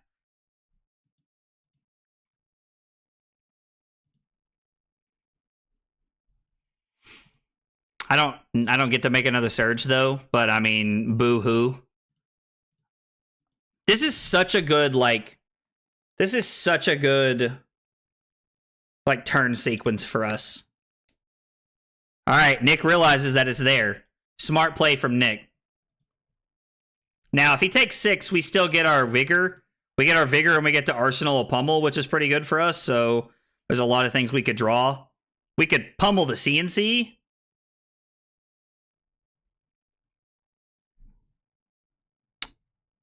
Is defended by less than 2 non-equipment cards that has Go Again. So I guess Nick could throw something with Go Again here. I mean, you just have to deal 8, LOL. Not bad on Blood Rush, Bellow, Claw, Rhinar. I mean, you could do it. I'm not saying you can't do it, Slip. I'm just saying that's a lot of tokens. Like, so can literally block with the pummel and still play it because of this, which is crazy.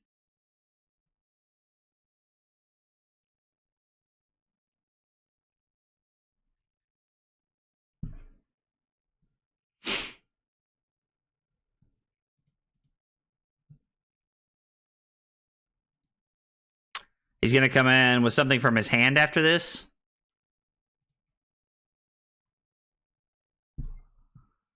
Put it on top of your deck. What did we reveal? It just says resolving the ability. It doesn't show me anything here. I mean, I get to play Command and Conquer Pummel here, right? Like, am I waging might here to arsenal this?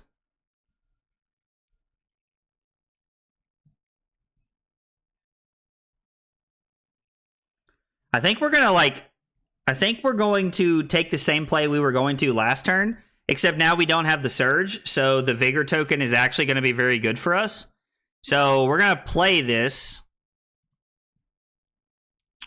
We're going to wage might. We're going to pay 2 for Betsy's ability. And now we're just going to play our pummel. And then we're going to arsenal the Command and Conquer.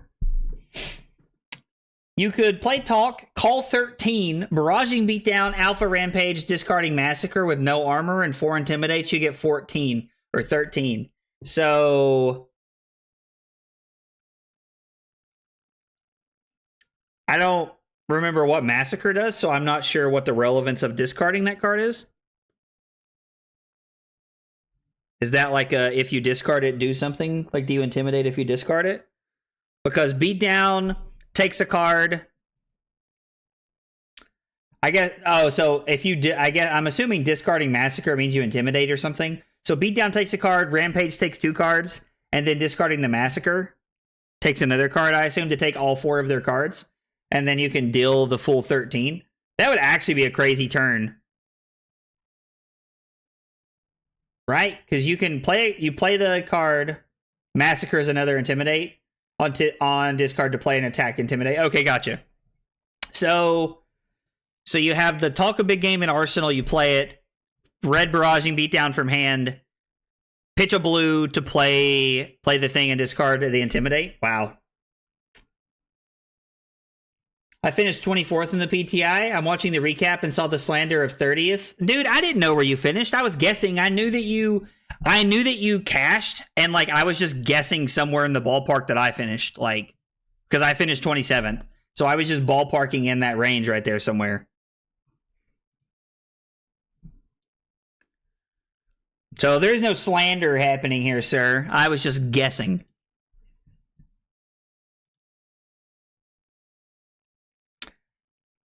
So, okay, so I see what he's trying to do here. He wants to play Sink Below. He's going to discard his red card here. Okay. Now discard your card to make an agility, I guess. Although I guess with the pummel, oh, he has another Sink Below. I mean, so be it.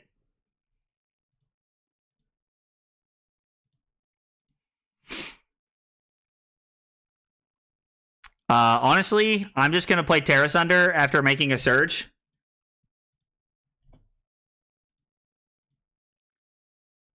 We're just going to Terra Sunder the hammer here, like, and make a Surge. And we're also representing Pummel, which is, like, insane.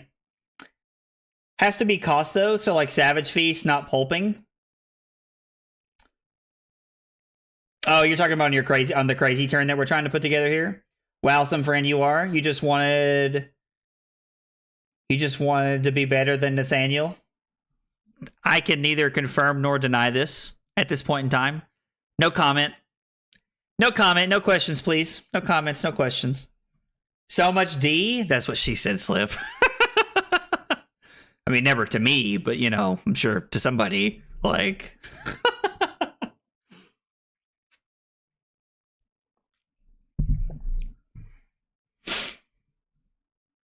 Although, now that I'm sitting here thinking about it, it does make sense that you finished 3 positions better than me because you won earlier rounds than I did, so it makes sense. All right, here we go. So we finally hit for some damage to push through something. Again, it had to be Dominate instead of Overpower. I cannot believe that he drew 3D Reacts Natty. That's crazy. Small PP gang, let's go. You know it, Trent. You know how it is. You know how it is. Oh, God.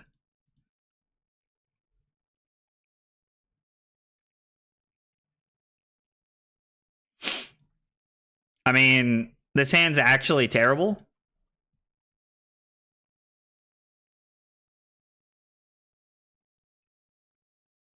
Like, this might actually be one of the worst hands ever.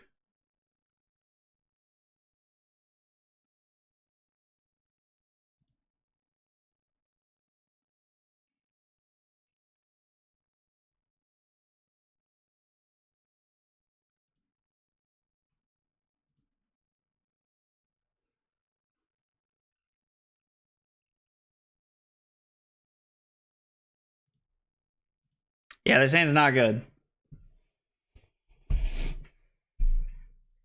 Rise? Oh, you've already risen? Oh my god. Dude, you guys kill me. Now, to be fair, this Command & Conquer is just a terrible Command & Conquer for us here because his hand was all blues, but Nick doesn't know that. I've had this Command & Conquer in my arsenal for like 4 turns, so there's a pretty decent chance that I had to pummel there. It is interesting to me that Nick just didn't respect it at all. Guess he feels like he just can't if he's gonna like have a chance to stay in this game. The one thing we really have going for us is that we have 3, 6, 9 equipment block left in our deck.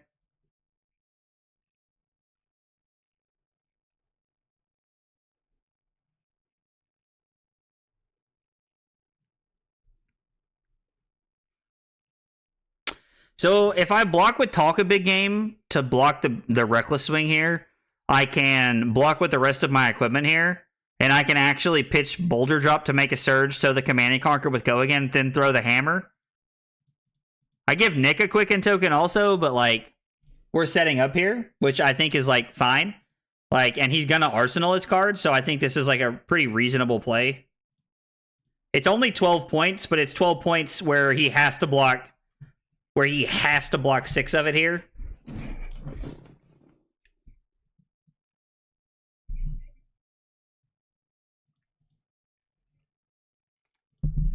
Or he just decided not to block it. Also an interesting choice. Just let the Blood Rush go. That's the second one. I'm going to assume if Nick's going to 6, he has like a crazy good hand here, which means we're probably going to end up blocking a lot. Okay, so he had the Blood Rush Bellows, and he gets a Might because he discarded a 6. Just setting up for next turn. Should have hammered first.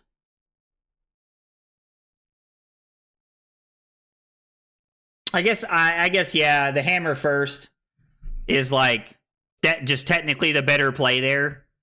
Yeah, because of what it does. Yeah.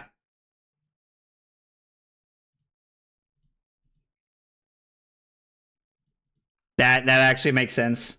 That I should have just thrown the hammer first. Yeah. Because I'm giving away less information. I could make a Surge and then throw the hammer and then throw the CNC, which is just a better play. I mean, let's take 3 here. I don't want to give Nick another Quicken token if I can help it to pair with his Might. That is the last copy of Blood Rush Bellows though, so that's nice. Wow, lost to BRB. Oh, that's why. LOL. Yeah, no, honestly. Well, this hand does nothing but block. Like, we'll Fate to try and find something, and then if we find a blue on top, we'll put this to the bottom in hopes that we can find a decent hand here to like be able to do something with. The fact that we're at 8 and like there's still like almost half of our decks left like means I'm probably not going to have a great opportunity here. All right, reroll. All right, you know what, honestly, like that is really good for me, but man, I needed that on a turn when we had something. I need someone else who has 500 points. Dude, look at you trying to get big hydrates going. Get out of here, dude.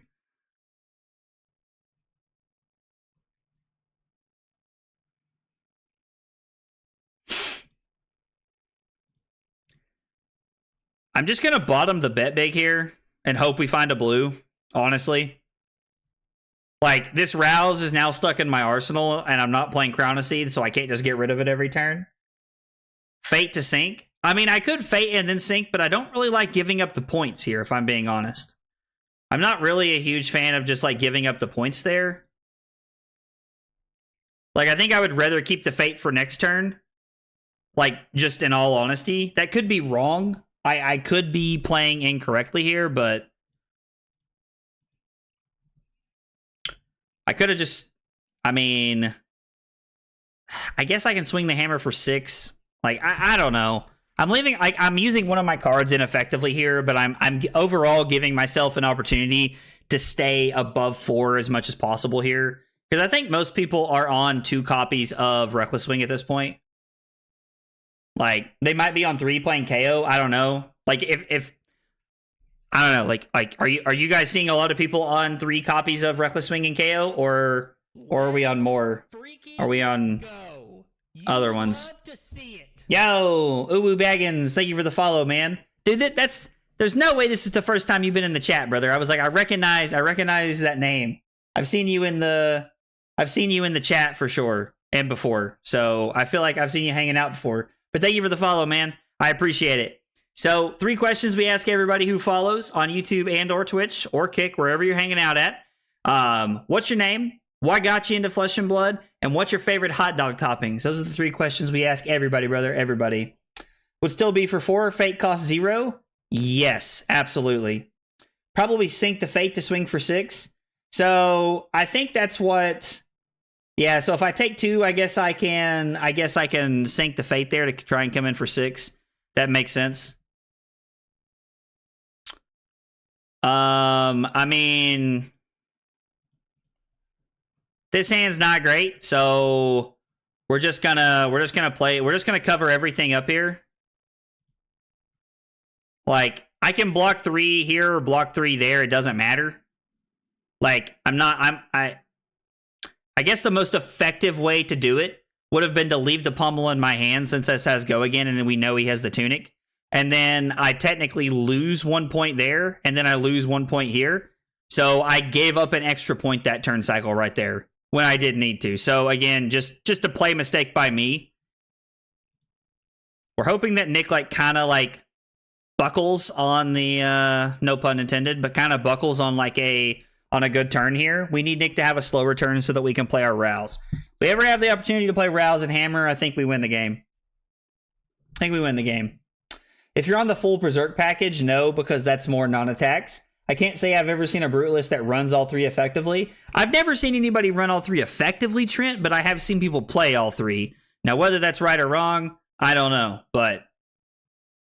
All right, block 5. Nah, I think we're just blocking 7 here.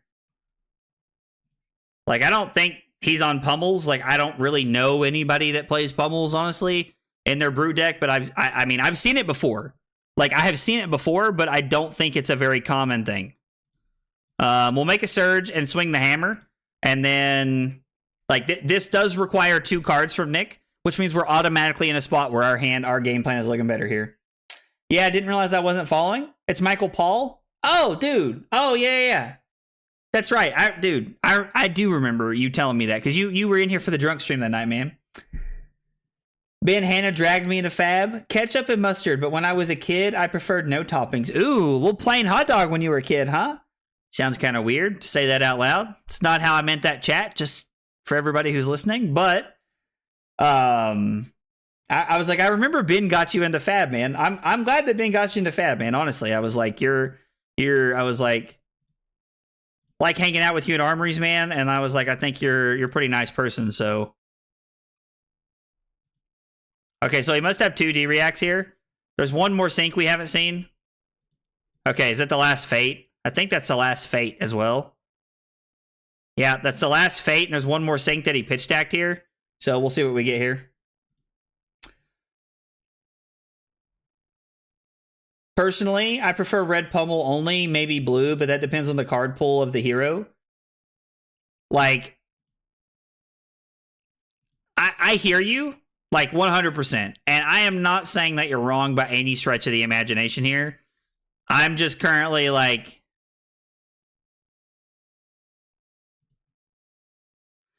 currently living in a world where I'm trying to,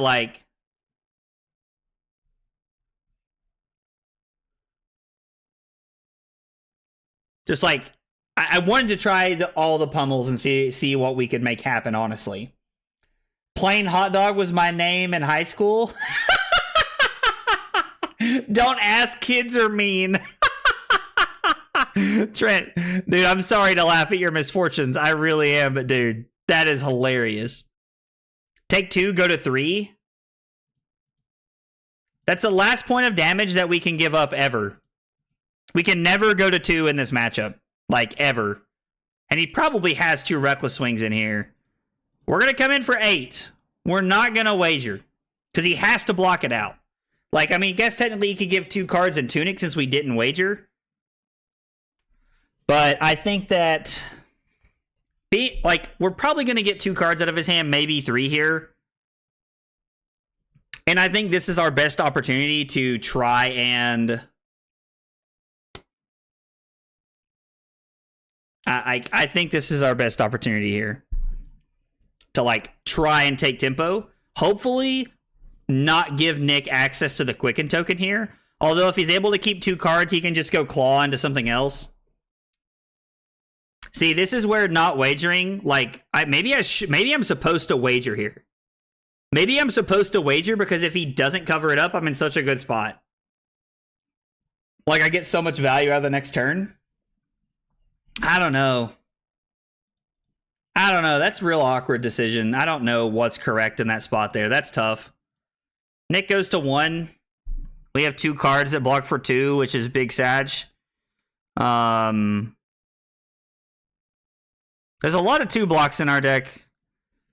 And I honestly think that's, like, been my biggest, like, thing so far, is that I'm not a fan of all the 2 blocks here.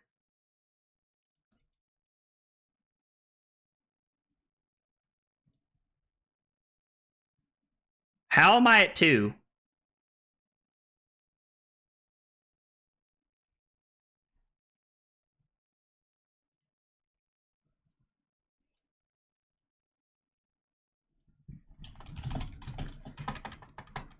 You care if we start the turn over, forgot about the might token. I'm going to ask Nick if he cares if we start the turn over, because now I'm at 2, which means I am just dead to a reckless swing, and I don't want to go down to 2. So I'm going to revert to the start of the turn.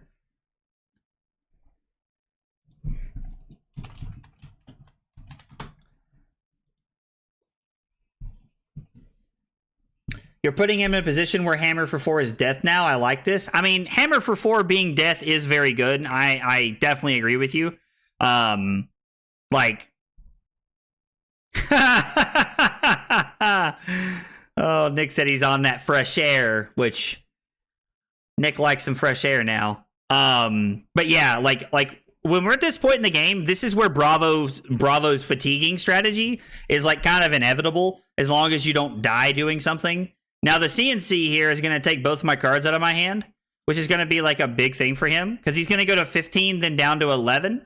One of the biggest problems is that Nick has a lot of no blocks in his deck. So if we are able to keep a blue here 1 turn, then like we're really in a good spot here. You're going to 2 either way, LOL. How, Nathaniel? I must have missed something. I didn't go to 2 that turn. How do I go to 2 either way there?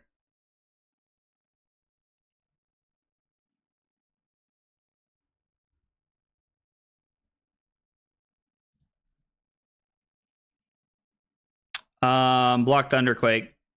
Because if he attacks with the Claw for 4, I can block 4 off of my 2/2 blocks, and then I have my 3 block. I is stupid. You're not stupid. Take that back. You just weren't thinking all the way. And we all do that sometimes. Happens to all of us, brother.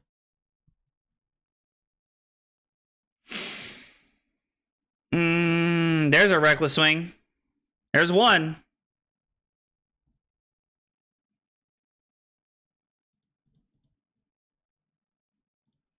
I mean, we have to block 7 here. Like, I can't go to 2.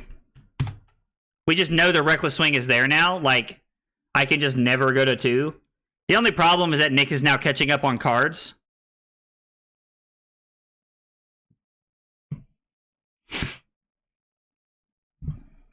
We need him to, like, brick 1 turn. All right, a 3 is good. A 3 is good because it means he needs action points to throw multiple things at us. And if I'm able to block 6...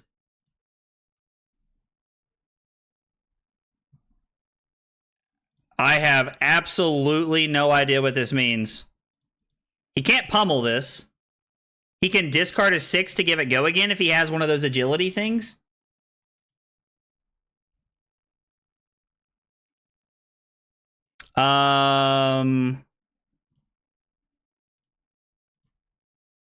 Actually, hang on. That's just wrong, right? Because I can just play the Rouse and then Hammer. I'm a boob. Just ignore me right now.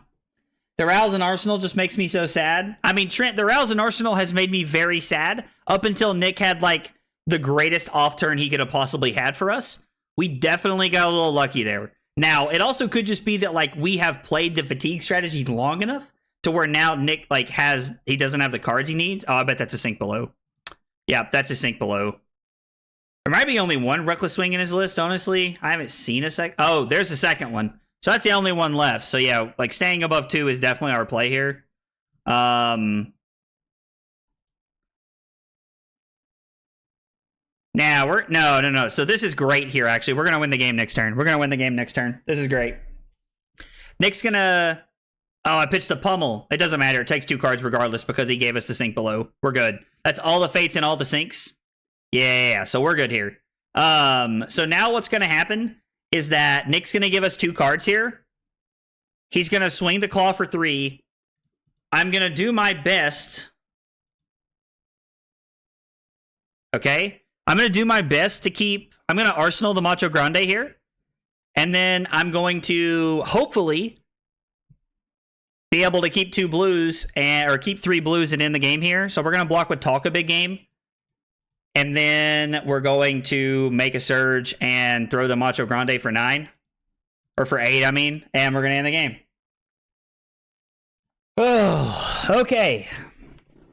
Double Reckless for the win, LOL. Slip, don't you say things like that. Don't you say things like that. Not unless we're playing KO. We're not playing Brute. You keep those words out of this chat. I mean, Nick could be on 3 of them. I doubt it, but he could be. Well, that was a game. 20 turns long. All right, good lord. All right, I'm going to update the record really quick. All right, I've drank too much water. I got to use the bathroom. I'm going to take like a 2-minute break here, fill up my water. I'm going to use the bathroom, and when I come back, we'll be playing more games. Thanks for hanging out, guys. Ah, wrong thing.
Okay, short break and we're back.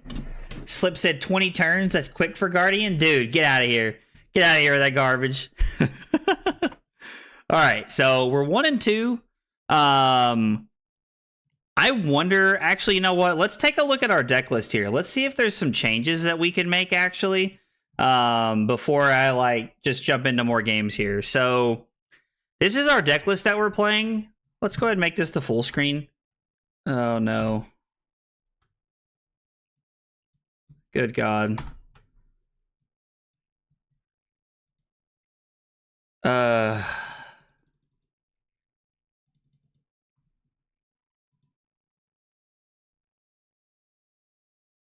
This is definitely not what I wanted. Now you guys are seeing my friggin' OBS.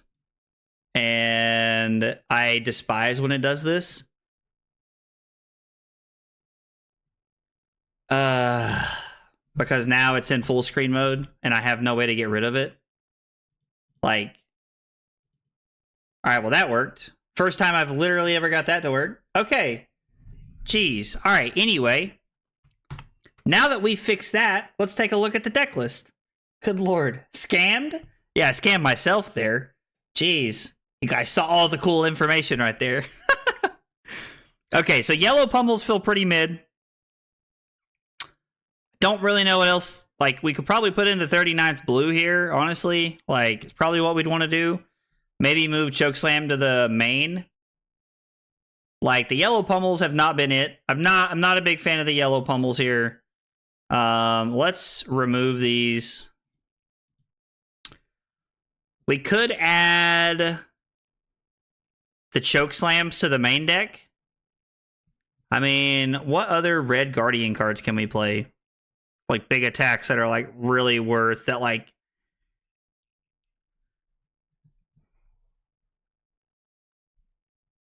I mean, we could try to play, like, some, like, high-rolly stuff here with, like, Crash Downs if we wanted to. Red Disable's not bad. Red Debilitate, the whole 3-for-4 thing. Let's add Red Debilitates to the deck, actually. I actually kind of like that. If we add Red Debilitates to the deck, we're not really changing our resource count here. Like, we're still on 36 blues, which is less than I'd like, but I think we can try that. I also think we need Zealous somewhere. Maybe I'm supposed to cut...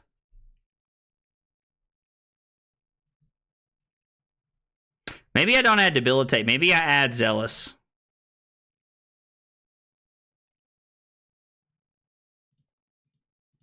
I kind of like Zealous Belting. Like... no. God, I hate how it jumps around like this. And it just removed my Fate Foreseen there completely. That's frustrating. Alright, well, let's add the Fate Foreseen back to the deck here.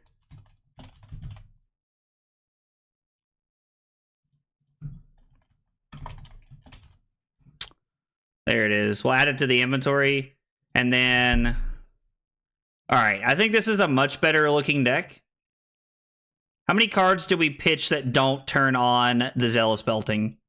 Boulder Drop, Rouse, Talk a Big Game, Tear Asunder. I mean, it's more than I'm normally comfortable with, but we'll see if it works here. We'll see if we can make something happen. All right, let's slide Betsy back over here. Let's copy our deck link. And then let's find us a game. We'll try this and see how it feels. Like, honestly, like this, like the whole Betsy deck, the whole idea is just theory crafting here. Oh, it's... No, he finally got us. He finally got us with a game. All right. All right, Noel, good luck, brother. All right, so we got Null Rune Boots. I think we're going to leave everything the same that we have it here. And, I mean, Chokeslam seems fine. Crush the Weak seems, like, mediocre. Let's just bring in Sink Belows here. Maybe we cut Zealous and bring in the Fate Foreseens. I don't really know what Viscerai's up to nowadays. Let's try it like this. Maybe we can out-aggro him. I don't know. Not scammed, Poggies. Oh, you said scammed because you were trying to join the game and you couldn't. Oh, I see now. Oh, that's hilarious, Null.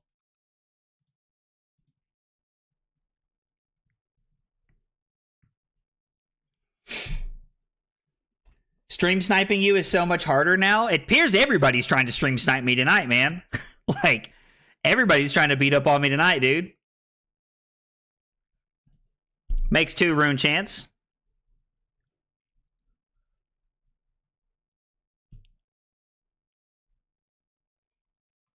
I'm sorry, what?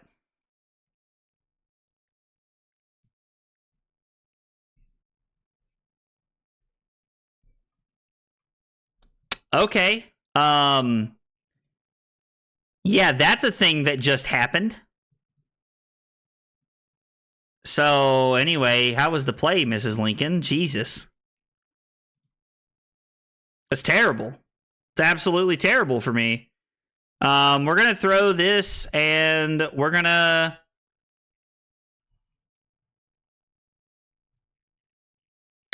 I mean, I guess we're not going to wager here.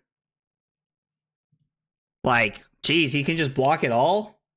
Good lord. He can also just keep his 40 billion rune chance, I guess. Arsenal this.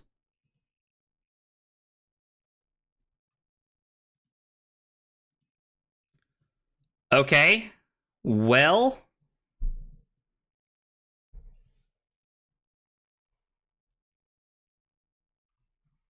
I mean, Zealous Belting into Wage Might.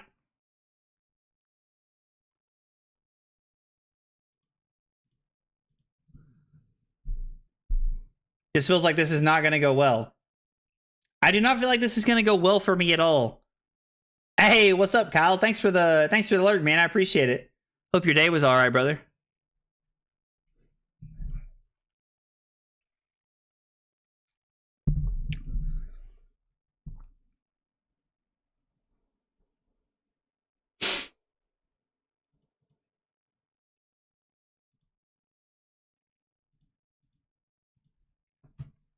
I mean, I could wager, I guess, but there's no reason to, in my opinion. He gets a Might token. Oh, man. Down to get a game in after this if you're down? Yeah, absolutely, Nathaniel. Let's play for sure, man. Let's play for sure, brother. I'm down. Racking up the OTK? Oh, yeah, Michael Paul. This is going to be bad, dude. Like, we've dealt 2 points of damage to this guy. Like, this is terrible. This is like, even if he goes to 31 here, I mean...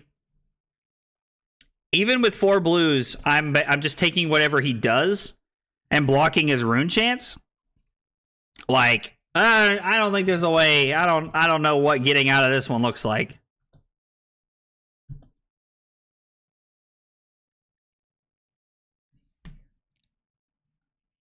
I'm sorry. Man, if OTK Viscerai is back, this is going to be miserable.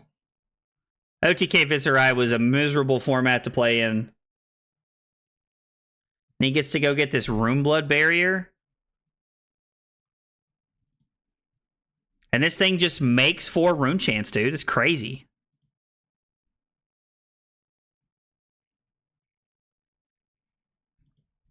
Thing literally just makes 4 rune chance. Like, I'm basically just sitting at 24 as we're sitting here talking right now.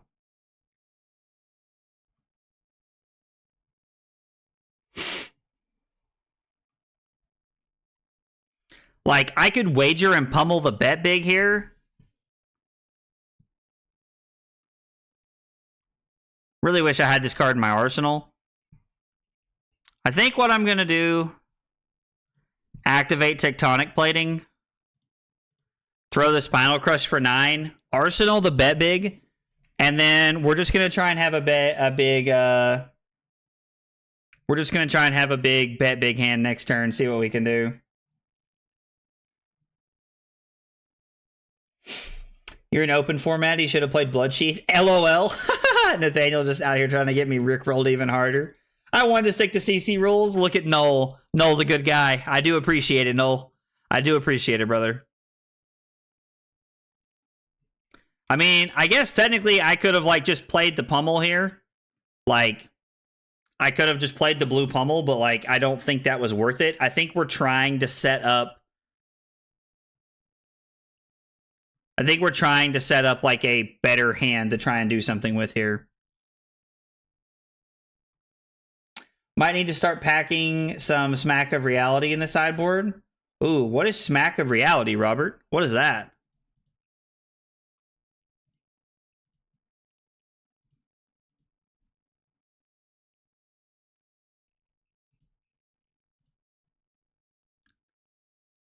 I'm sorry. Is this just like his end game? So he's just gonna deal 2 to me?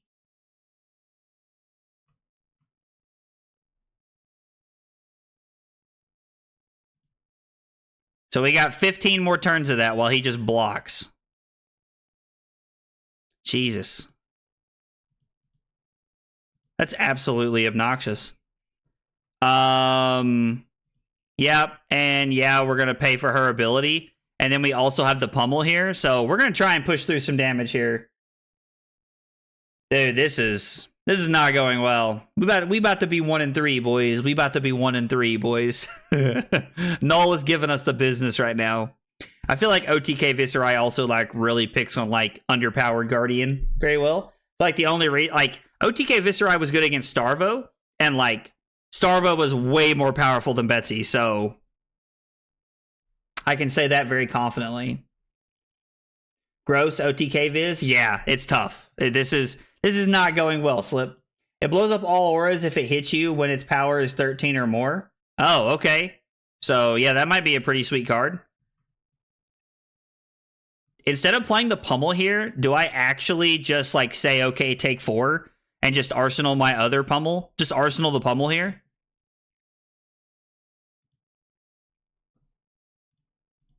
Well, now that answers that question. Unless he has another D-React here, like... We're actually going to push through some points and get some tokens here. First time it feels like we've really dealt damage here.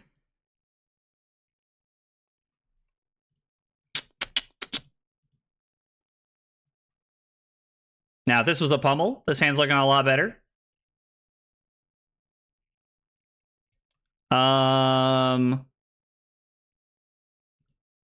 I mean, I guess like we're probably gonna have to start like doing some stuff there.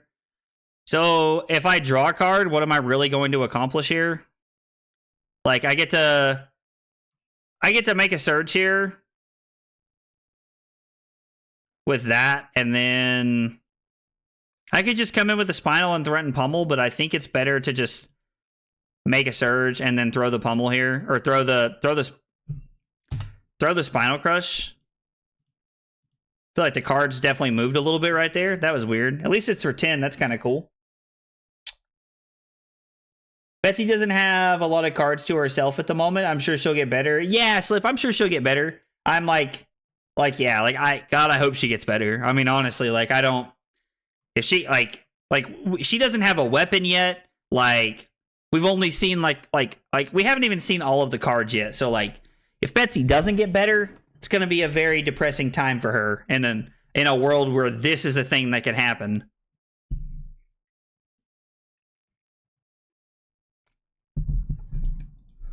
I mean, they are out of equipment, thankfully. But now they've set up their Looming Doom, so like... Yeah, so now they're going to start attacking me here. I mean, I'm going to take the Rune Chant, like that's fine.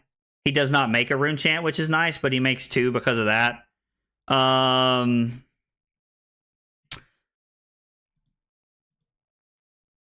going to put this on the bottom and hope we find a blue. Because if we do, we can go Terra Sunder into Make a Surge into Wage Figure here. And then we can arsenal the... And then from here, we can arsenal our other Sink Below, which is really good. Yeah, let's Wage, and then let's not do this. We need more ways to give this Dominate. Like, honestly, we need more ways to give attacks Dominate here. Now, like, I know that, like, Overpower is, like, Betsy's whole concept, but, like, Overpower is not as good as Dominate. And don't get it confused for a second.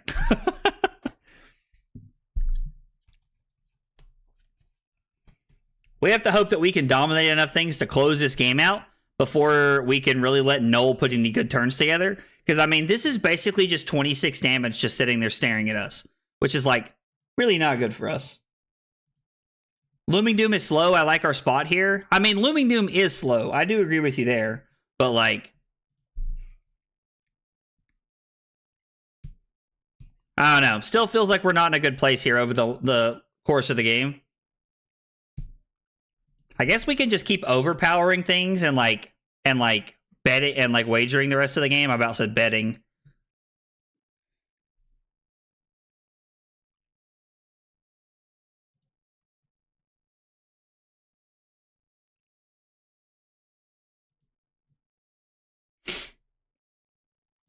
Okay. All non-attacks. Let's go. I think, again, I can just take this. So the Surge pops. I mean, I can just go again here and then throw the Command and Conquer, which is a pretty good turn, I think, here. Play the Auras. Play what Auras, Nathaniel? I also like the idea of like playing our Terra Sunder here, though. I think Rouse is better.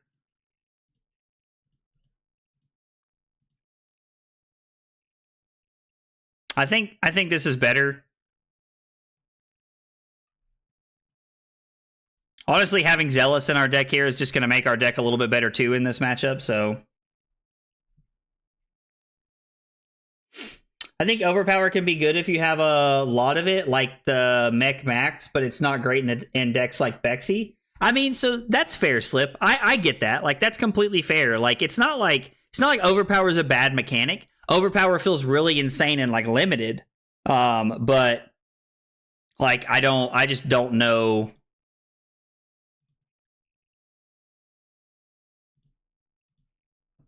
I kind of just want to swing the hammer here instead of playing CNC. Yeah, I mean, Overpower can definitely be good. Like, I'm not saying that Overpower is bad. I feel like I don't know. Like, it just feels like it feels not great in a world where I need it to be better. But that's just me wanting it to be better. Personally. Forgot about the Terra Sunder last turn. Feels bad to discard 2 there. So I assumed you were just trying to like save damage there because you're playing to your Looming Doom killing us. But I mean, forgetting about the Terra Sunder is definitely a feels bad moment for sure. I like this play because like this also represents that like we just couldn't do anything else, which is really cool. So like, so I was like, Null's not necessarily going to do anything else there, but this is definitely just a I think this is definitely just a D-React that he has set up here. Like, this 100% feels like a D-React here. Play the Pump Auras that wager with the Tower cards and see how that plays. Play the Pump Auras. So, I mean, playing with the Pump Auras and the with the Tower cards is really good, but wouldn't that just be better in Bravo? Like, they're not auras if you're talking about the pumps that wager. The pumps that wager are just actions, aren't they? They're just actions, aren't they, Nathaniel? Or am I crazy?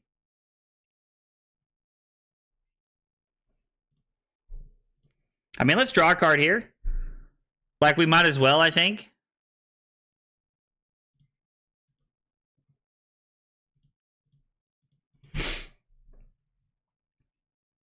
Really like to be able to play the Sink Below at some point. What have we seen? 2 pummels so far, and we got 2. We pitched a blue one. We may have pitched 2 blue ones. I'm honestly not sure. Yeah, I mean, the 1-for-3 cards could be really good in this deck. Like, the 1-for-3, like, wager cards could give, like, cards like, I mean, you're talking about, like, it's basically like playing Come to Fight for Spinal Crush and cards like that, so I could actually see that being pretty good. Maybe we cut some of our other game plans and try to do that. I'm also playing a lot of those cards in my Axe Olympia deck because I think that the Olympia Axe is actually really cool.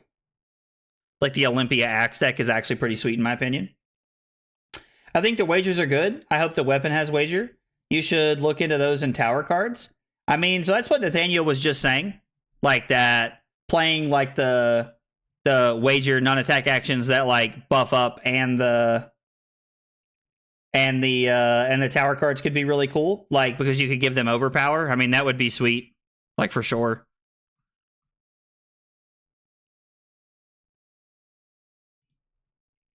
So I mean, we're gonna block AB here, and then probably use Sink Below, and then swing Hammer for 6 is probably gonna be our line of play if I had to guess. I mean, the Looming Doom is just like slowly staring at us. That does have, it has 20 more points on it, but we could essentially just make it have 5 more or 10 more points here if we pitch enough. Olympia is an axe hole. Heck yeah, dude. He 100% is. I think Olympia is actually going to be a really cool hero. Like, Olympia and Kasai are probably the 2 heroes I'm the most excited about. Okay. So he's really just playing like Sonata Galaxia here.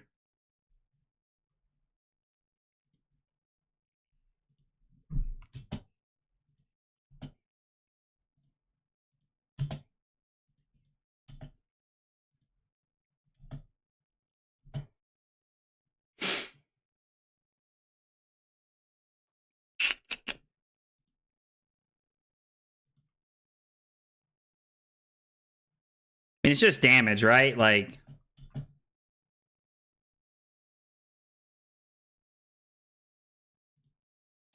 I guess we'll just play the Sink Below. We'll put this on the bottom. I was like, wow, actually immediately punished.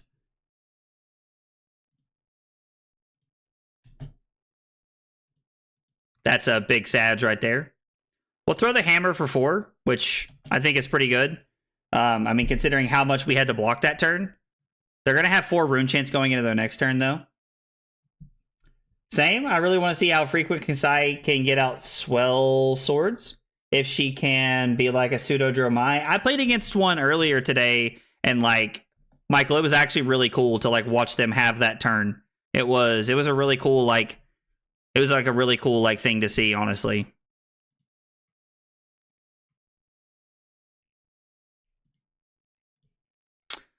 So I'm going to pitch to prevent one of this. I'm going to make a Surge and then come in with the Hammer and then Arsenal the Rouse. And I think that we're going to have to... And then I think we're going to have a go again turn to try and end the game here. Is probably what's going to have to happen.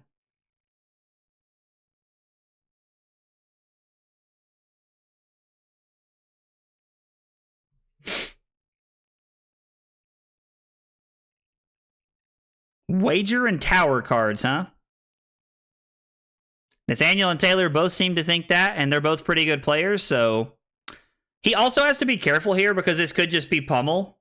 Like, I could just have the Pummel here. And he played well. It would have only put him to 1 there. I think that's a pretty smart play from our opponent.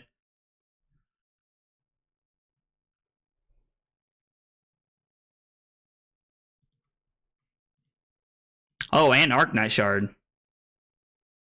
And he played the Blessing. I think this is fine. I think we can go to 19 here.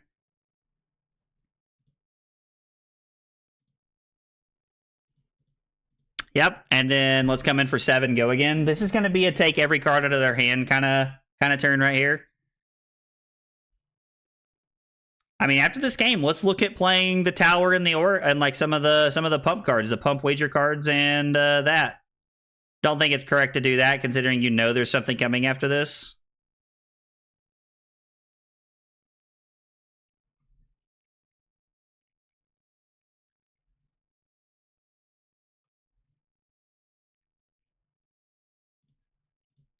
Let's pitch this, make a Surge, and then we'll Arsenal our Pummel and pass here. There was no way for me to, like... I guess I could have, like, played the Pummel and just killed him there. Would have probably just been a better play, considering I had it. That would have just been better for us.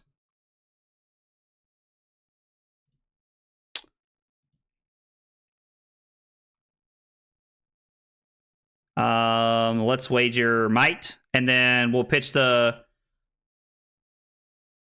wager Vigor here to play the Pummel. Maybe we're supposed to just overpower this. I mean, yeah, let's do this, and then let's not pay. I was thinking of Bigger Than Big. Are you saying that Bigger Than Big is the name of the card you're thinking of, Nathaniel?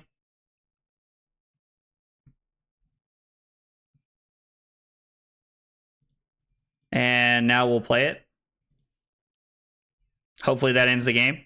Hopefully there's no D-react here. Okay. Good game, man. That was a grindy one, Noel. I'm gonna be honest, man. I did not think I was gonna win that game. Did not think I was gonna win that game. Although I have to say, you can tell Robert plays a lot of Guardian, though. He likes that like grindier, slower style play because he called like 4 or 5 turns into the game that like he liked our position. So Robert definitely saw that coming. Like Robert definitely saw that game like being like okay right there. Like, so definitely shout out to him there.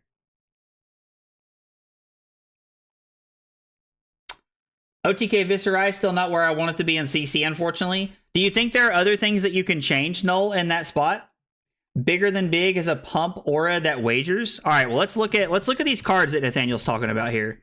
So we played against Noel right there. Noel was playing OTK Viscerai. I think we went second. We managed to get the win. Used overpower.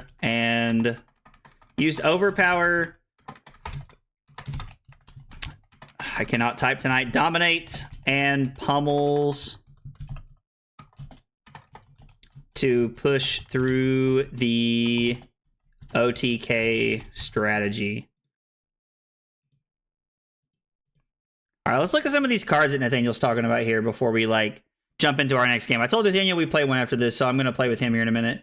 Bigger than big, huh? Best class in the game? Robert says best class in the game. All right, so we know that Robert is a big Guardian fan, obviously, if he thinks it's the best class in the game. I've known a few people that feel that way, and they're pretty strong, avid, pretty avid Guardian players. So, all right, so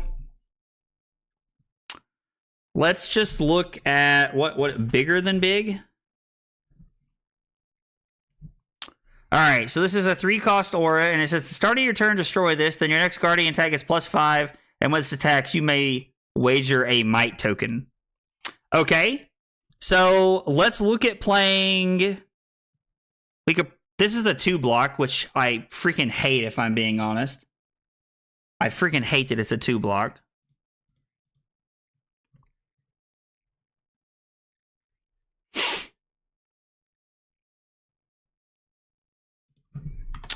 So let's try playing this card. What are some tower cards that we have? Okay, lay down the line. Had to be +6. +4. Destroy all aura tokens they control. We were talking about playing that card in the sideboard here just a minute ago, so I do like the idea of maybe playing that card. What is Towering Titan? It's an aura? Oh, this is the like crazy one that's like wild. I mean, maybe we're supposed to play Smack of Reality here, or maybe we're supposed to play Colossus of Bearing. Like, this being 4 is actually really solid and fits into our game plan really well.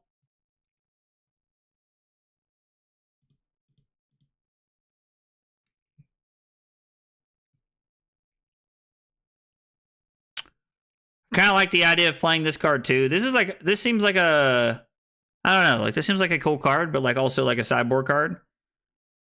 Let's try playing this. Wonder what we're supposed to cut here. Colossal is better? Are you talking about Colossal Bearing? Is that what you're talking about there? I could probably slim down on auras and go closer to mid-range. Rely less on Galaxia is likely the better idea. Just wanted to see if this list could make auras matter more. That's fair, Noel. This is going to feel like bad Azalea, I think. Worth testing, but we don't like 2 blocks in Guardian. Yeah, Robert, I'm not a big fan of the 2 blocks. They really make me feel like just bad Guardian cards.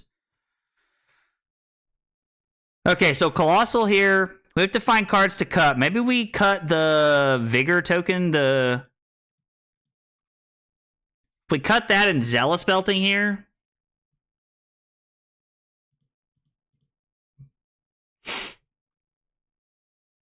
Maybe instead of Crush the Weak, we play... No, Crush the Weak is really good. Like, I have Chokeslam in here for Azalea, and I have Crush the Weak in here for... Maybe we cut Fates in this. Maybe we cut Fates and add the Zealous Beltings to the side. I have no idea if that's correct. Trying to like make an overall like sideboard plan here, and like obviously like nothing's gonna be perfect the first time around, but all right. So bigger than big and Colossus, and this is.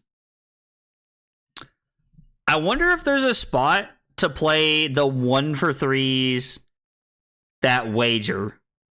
The 1-for-3 non-attack actions.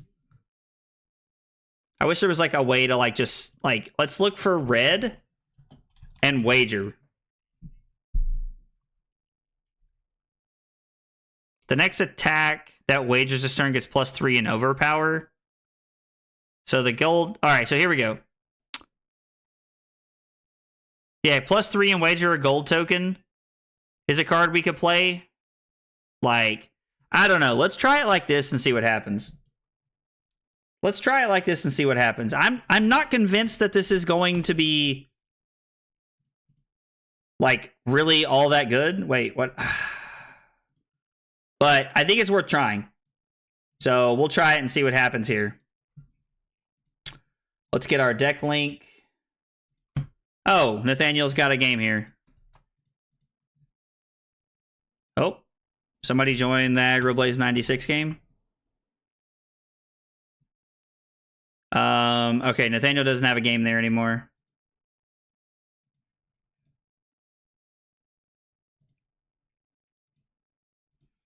Nathaniel, are you still wanting to play one, bud, before I do this? Oh, let's go. Michael Paul with the big hydrate. All right. While we wait on Nathaniel to answer, I'm going to go fill up my water real quick so we can fulfill this big hydrate for Michael. I'll be right back. 2 seconds.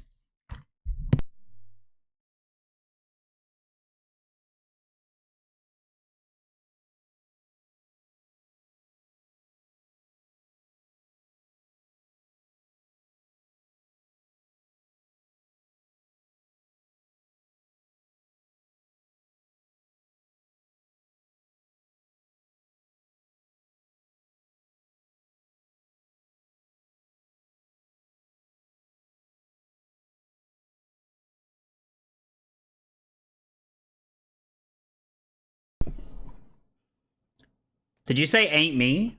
That wasn't you that had the Aggro Blaze 96 game put up there? Interesting. All right, well, I've got my deck here. I'm going to put Nathaniel only. And then, Nathaniel, you can join whenever you want. Or if you want, I'm in the team Discord. Like, I could just send you the thing on Discord.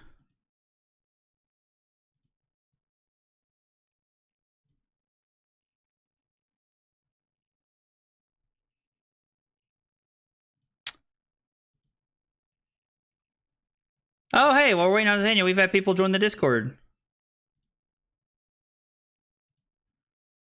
Slip and Sam in the Discord. Let's go. Welcome, guys. Welcome.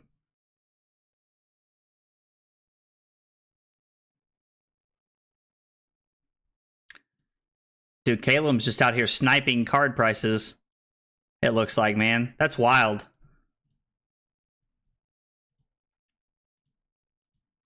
All right. So we're playing against Nathaniel here. I'm still not convinced this is the correct game plan here, but what's his name swears by it, Ed Knight. Crush the Week is really good here. I don't know that we'll ever get to set up our, like,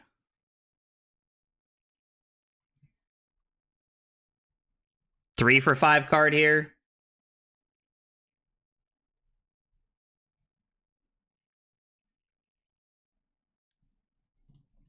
Like, maybe we're just supposed to cut this card. I really don't know. I don't know what else we'd be cutting here. I think that's the smartest cut we can do. Oh, man. All right. Dude, Robert with the big hydrate also. All right. Well, we got one coming for Michael Paul, and then we'll have another big hydrate here for Robert here in just a second.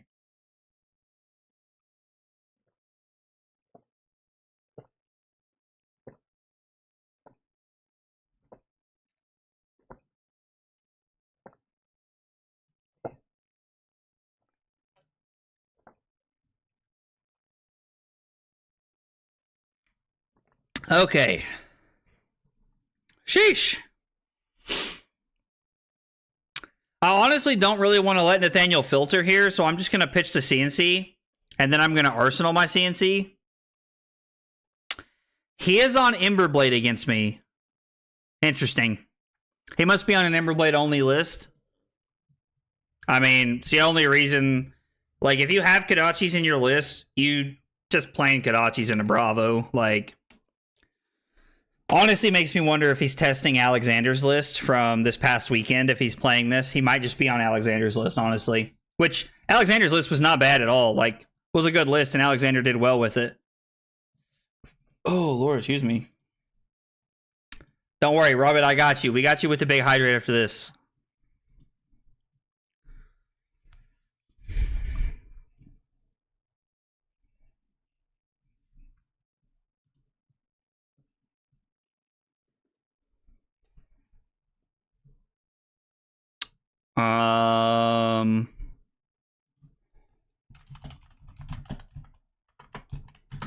Nathaniel said he's lagging. He was lagging pretty hard, so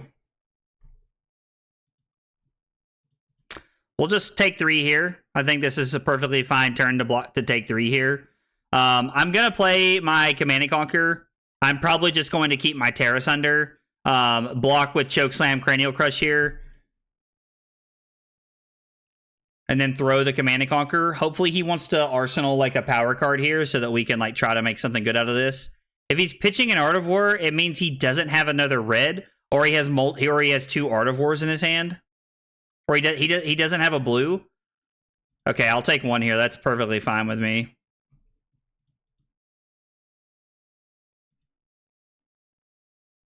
This is going to be for 2 because of Shuko. I'm just going to give Cranial Crush here.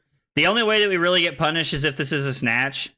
But, like, 9 times out of 10, he's just going to Arsenal his card here and try to set up a little bit, which I think is the correct play. We're just going to throw Command and Conquer and see if he gives us multiple cards here. Like, if he has all 2 blocks, he can give us 2 cards in Furnace here. He probably just has enough 3 blocks to give us 2 cards from hand. He's playing Blue Rising Resentment, which means this is more than likely Alexander's list. But we'll see what happens. I mean, I have Blue Rising Resentment in my list after this past weekend over one of the 3 blocks just because I like the value of what it does for us.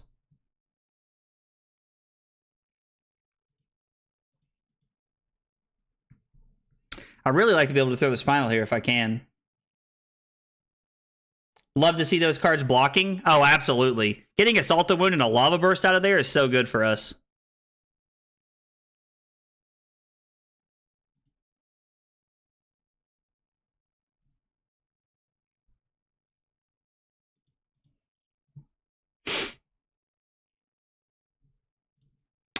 I'm just going to play my Sink Below here. And, I mean, if Nathaniel has a Snatch at the end of the turn, then Nathaniel has a Snatch at the end of the turn. We're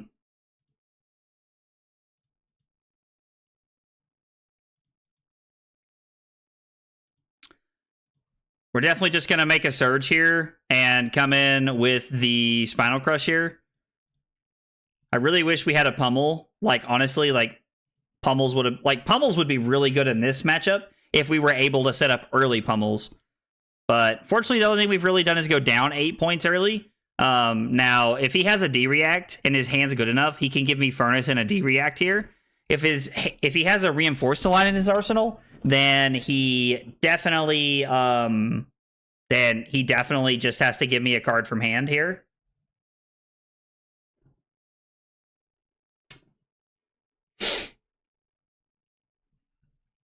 He's just going to block 7. Okay. I mean, so that means he doesn't have a D-React here. Means it's probably just an Art of War.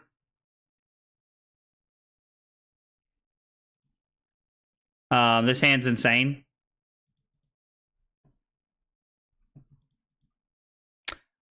If he is on Alexander's list, I'm surprised he didn't bring in Mask of Momentum. He may have forgot that he had it. I don't know. I've sat on the Command and Conquer for like 2 or 3 turn cycles, so he knows that it's Pummel coming up right here.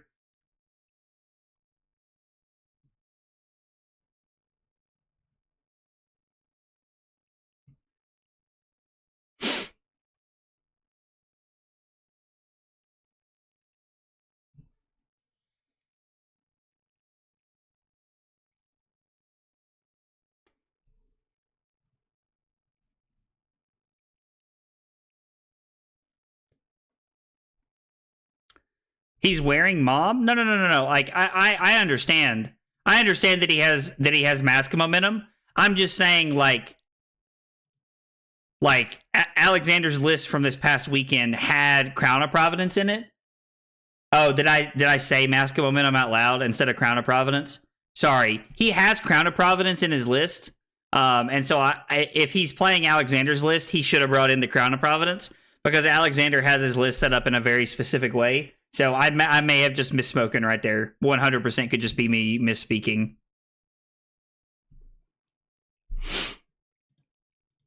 Arsenal this and we'll pass. Like, we would literally just be in a better spot if we were playing Bravo this game. Like,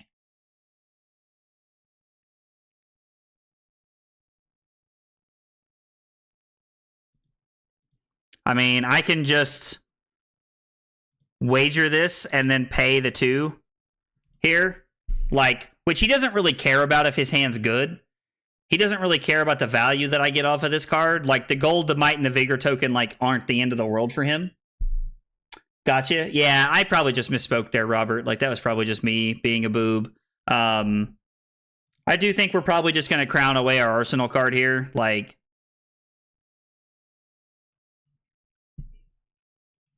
this will also be a very good matchup for us to wager into. All of our wager cards will be very good in this matchup.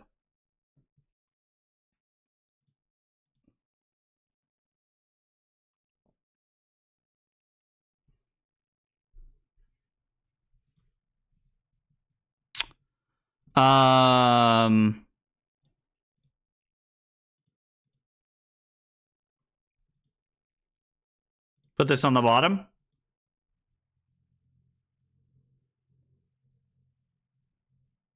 Is this like an Art of War or something? Is he debating playing the Art of War here to like try and push the engulfing flame wave over the top?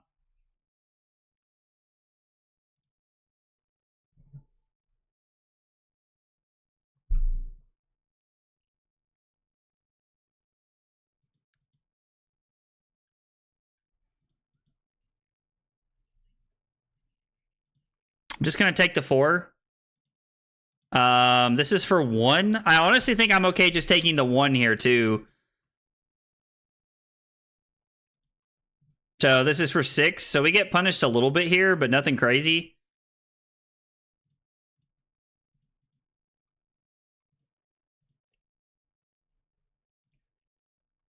So we're going to make a surge.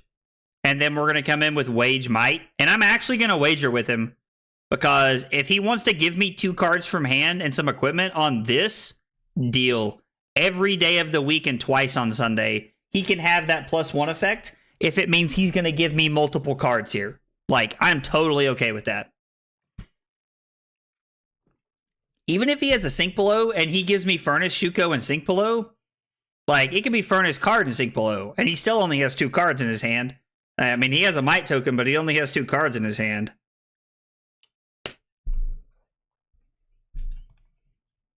I really miss Crown of Seeds. Does anybody else miss Crown of Seeds? Every single time I play a Guardian hero, I'm like, man, you know what would go really great in this deck? Crown of Seeds. All right, so I get a Might token and I have a Seismic Surge. I mean, Crush the Weak for 8 is really good. This is going to cost 2, which means I can literally... Oh, no. I can't do that. I have to keep my 2 blues here. Big Sag. This might be a big equipment turn here for us, honestly. We might just be giving a lot of equipment this turn to really try and like stop what Nathaniel's up to here. We'll take the 3 here and go to 18.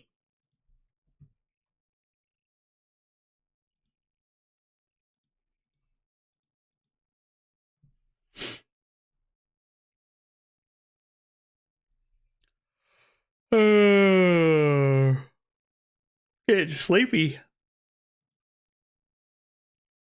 We'll just block here. Like, I think this is perfectly fine.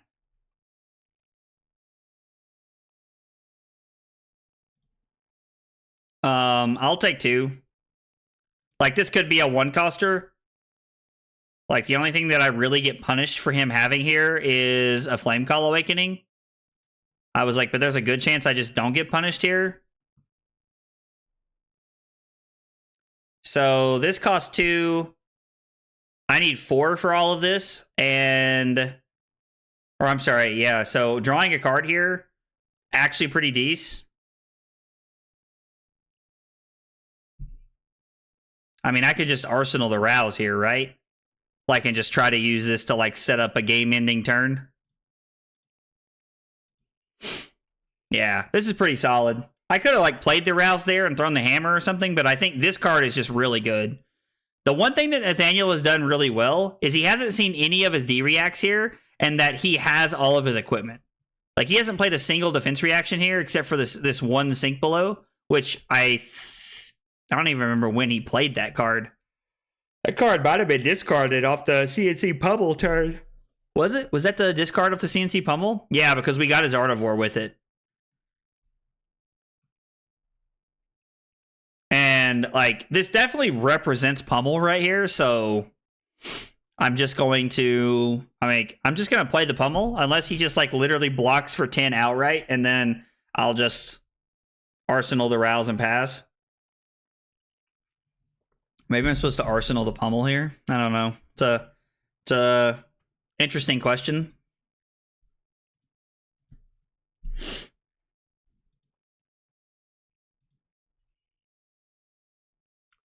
He just didn't block at all?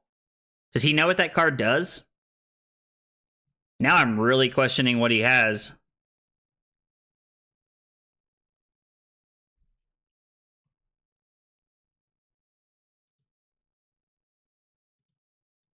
I'm going to take 4 here every time.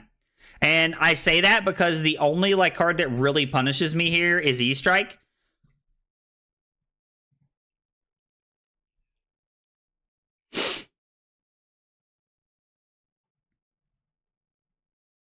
Honestly, what I need to draw is triple blues and Pummel here. Like, I'm going to sink below the Snatch here because it has Go again, which is fine. Like, I'm perfectly okay with this line. I'm going to keep both of my cards in my hand. I'm going to go Rouse into Hammer, which is an 11-point turn.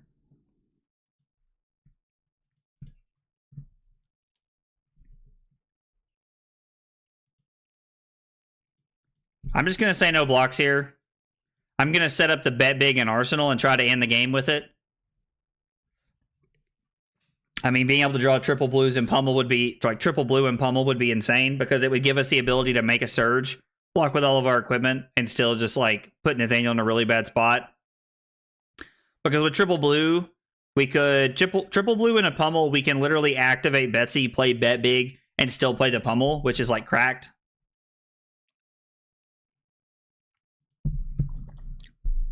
And we get to submit both of these. So this is 7 Go again, which means Nathaniel has to give us something here. We had a Surge. We can also throw the Bet Big here and, like, try to strip more equipment and more cards. But, like, I don't know. This seems better. I think I would have blocked the Snatch with the Armor and swing 7 into 8. So blocked with Crater Fist and Tech Plating there on the Snatch, and then just given up the... And then just giving up the Sink Below to be able to throw the Bet Big there and try and end the game. That, yeah, like, it doesn't necessarily end the game, but, like, it definitely puts us a lot closer to ending the game. I actually really like that line of play. I mean, it's weird because it's tough. Like, I literally just have 10 equipment blocks sitting on the board right now. Like, now don't get me wrong, Nathaniel also has 7, so, like, it's not exactly like it's just insane. Well, he has a lot less now, but like, I just, like, I don't know. I like having that later and using my Sink Below efficiently.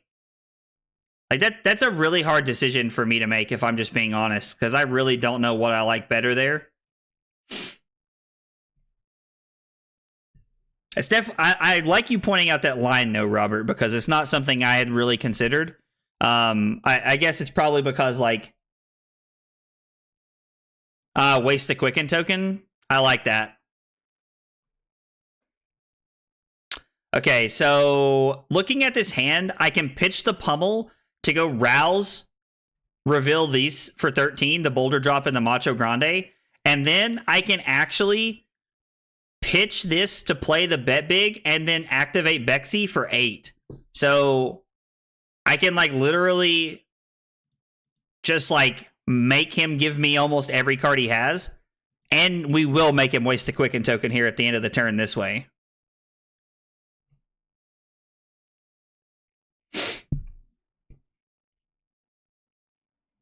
We would have made him waste the Quicken token either way last turn, so...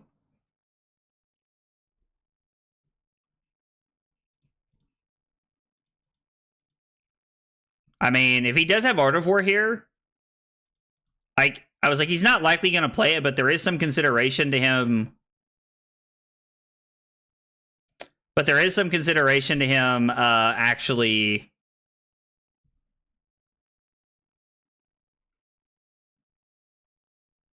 there was some consideration to him, like, playing it there. Ooh. So you're going to make me give you a card, huh? I mean, that's fine.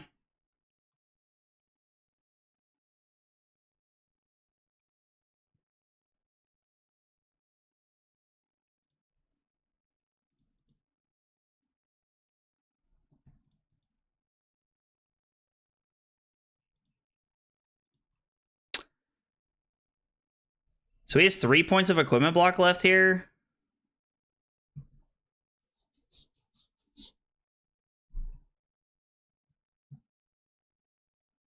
If I had a Quicken, I'd probably just go for the game-ending kill here. The question is, are we paying or pummeling?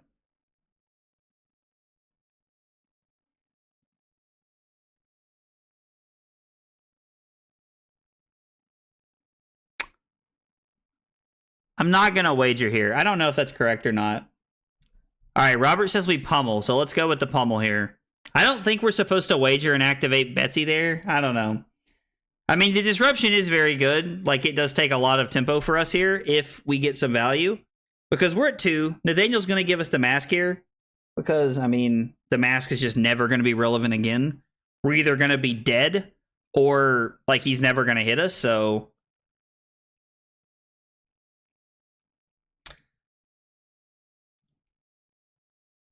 I mean, this is going to be interesting. How would Fi block that out? Reinforce the line. So if he blocks 3 here, and then he blocks with with 1 card from hand. Technically, if he had a Sink Below, he could just block 3 here and then play Sink Below. And then just take 1, go to 2. And then, like, he's still, like, in I'm not going to play the pummel here because he's taking 6 currently. But yeah, James, it could definitely be blocked out. The Fi deck that I built has Sink Belows and Reinforce the Lines here, so...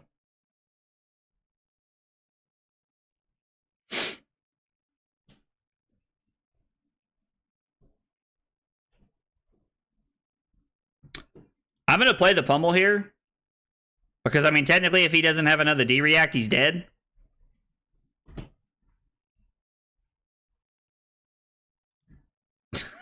Why is he activating Furnace?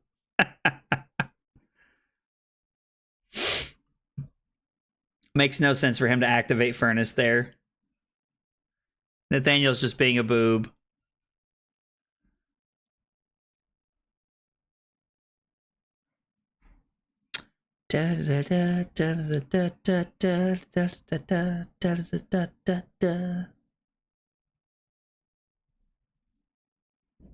Alright, I don't... Lol, bottom the sinks. Oh, he bought him the Sink Below in hopes to have a hand, is what he's saying. I see what he's saying.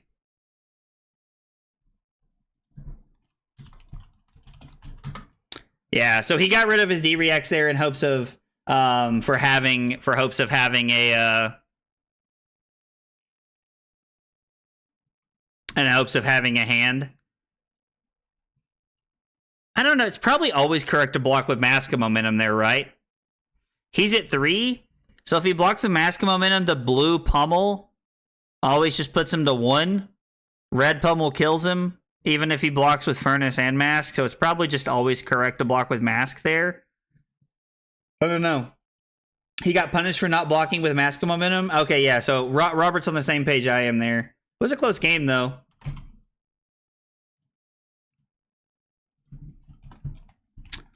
Betsy, we played against Nathaniel. Nathaniel was on Fi. We went first. Yeah. We got the win. Pummel helped put us over the line.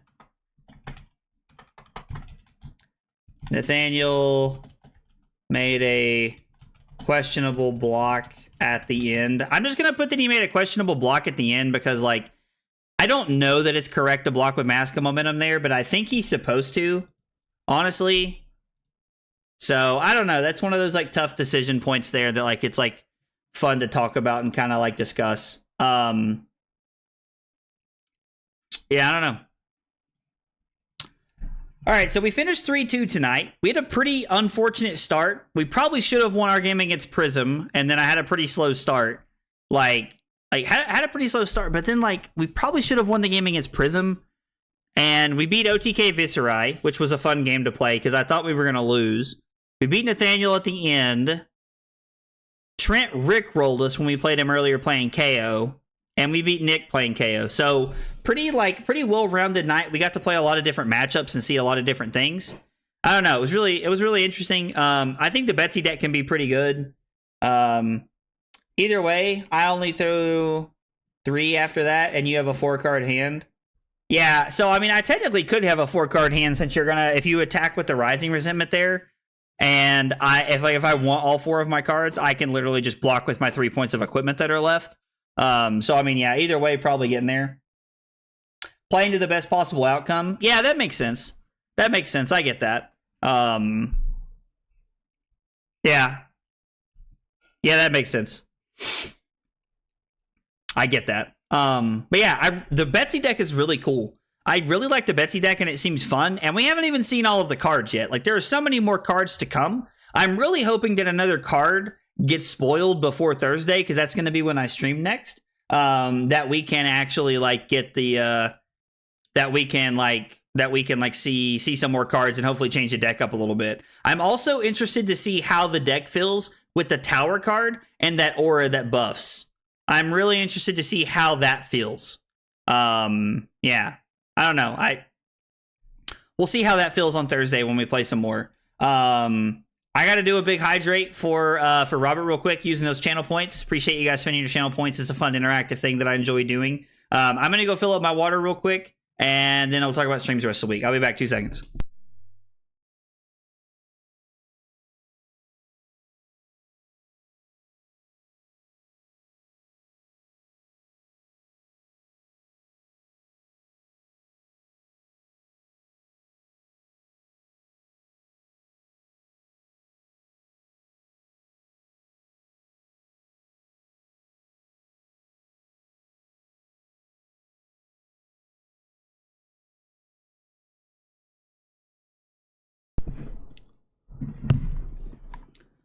All right, big hydrate for Robert real quick.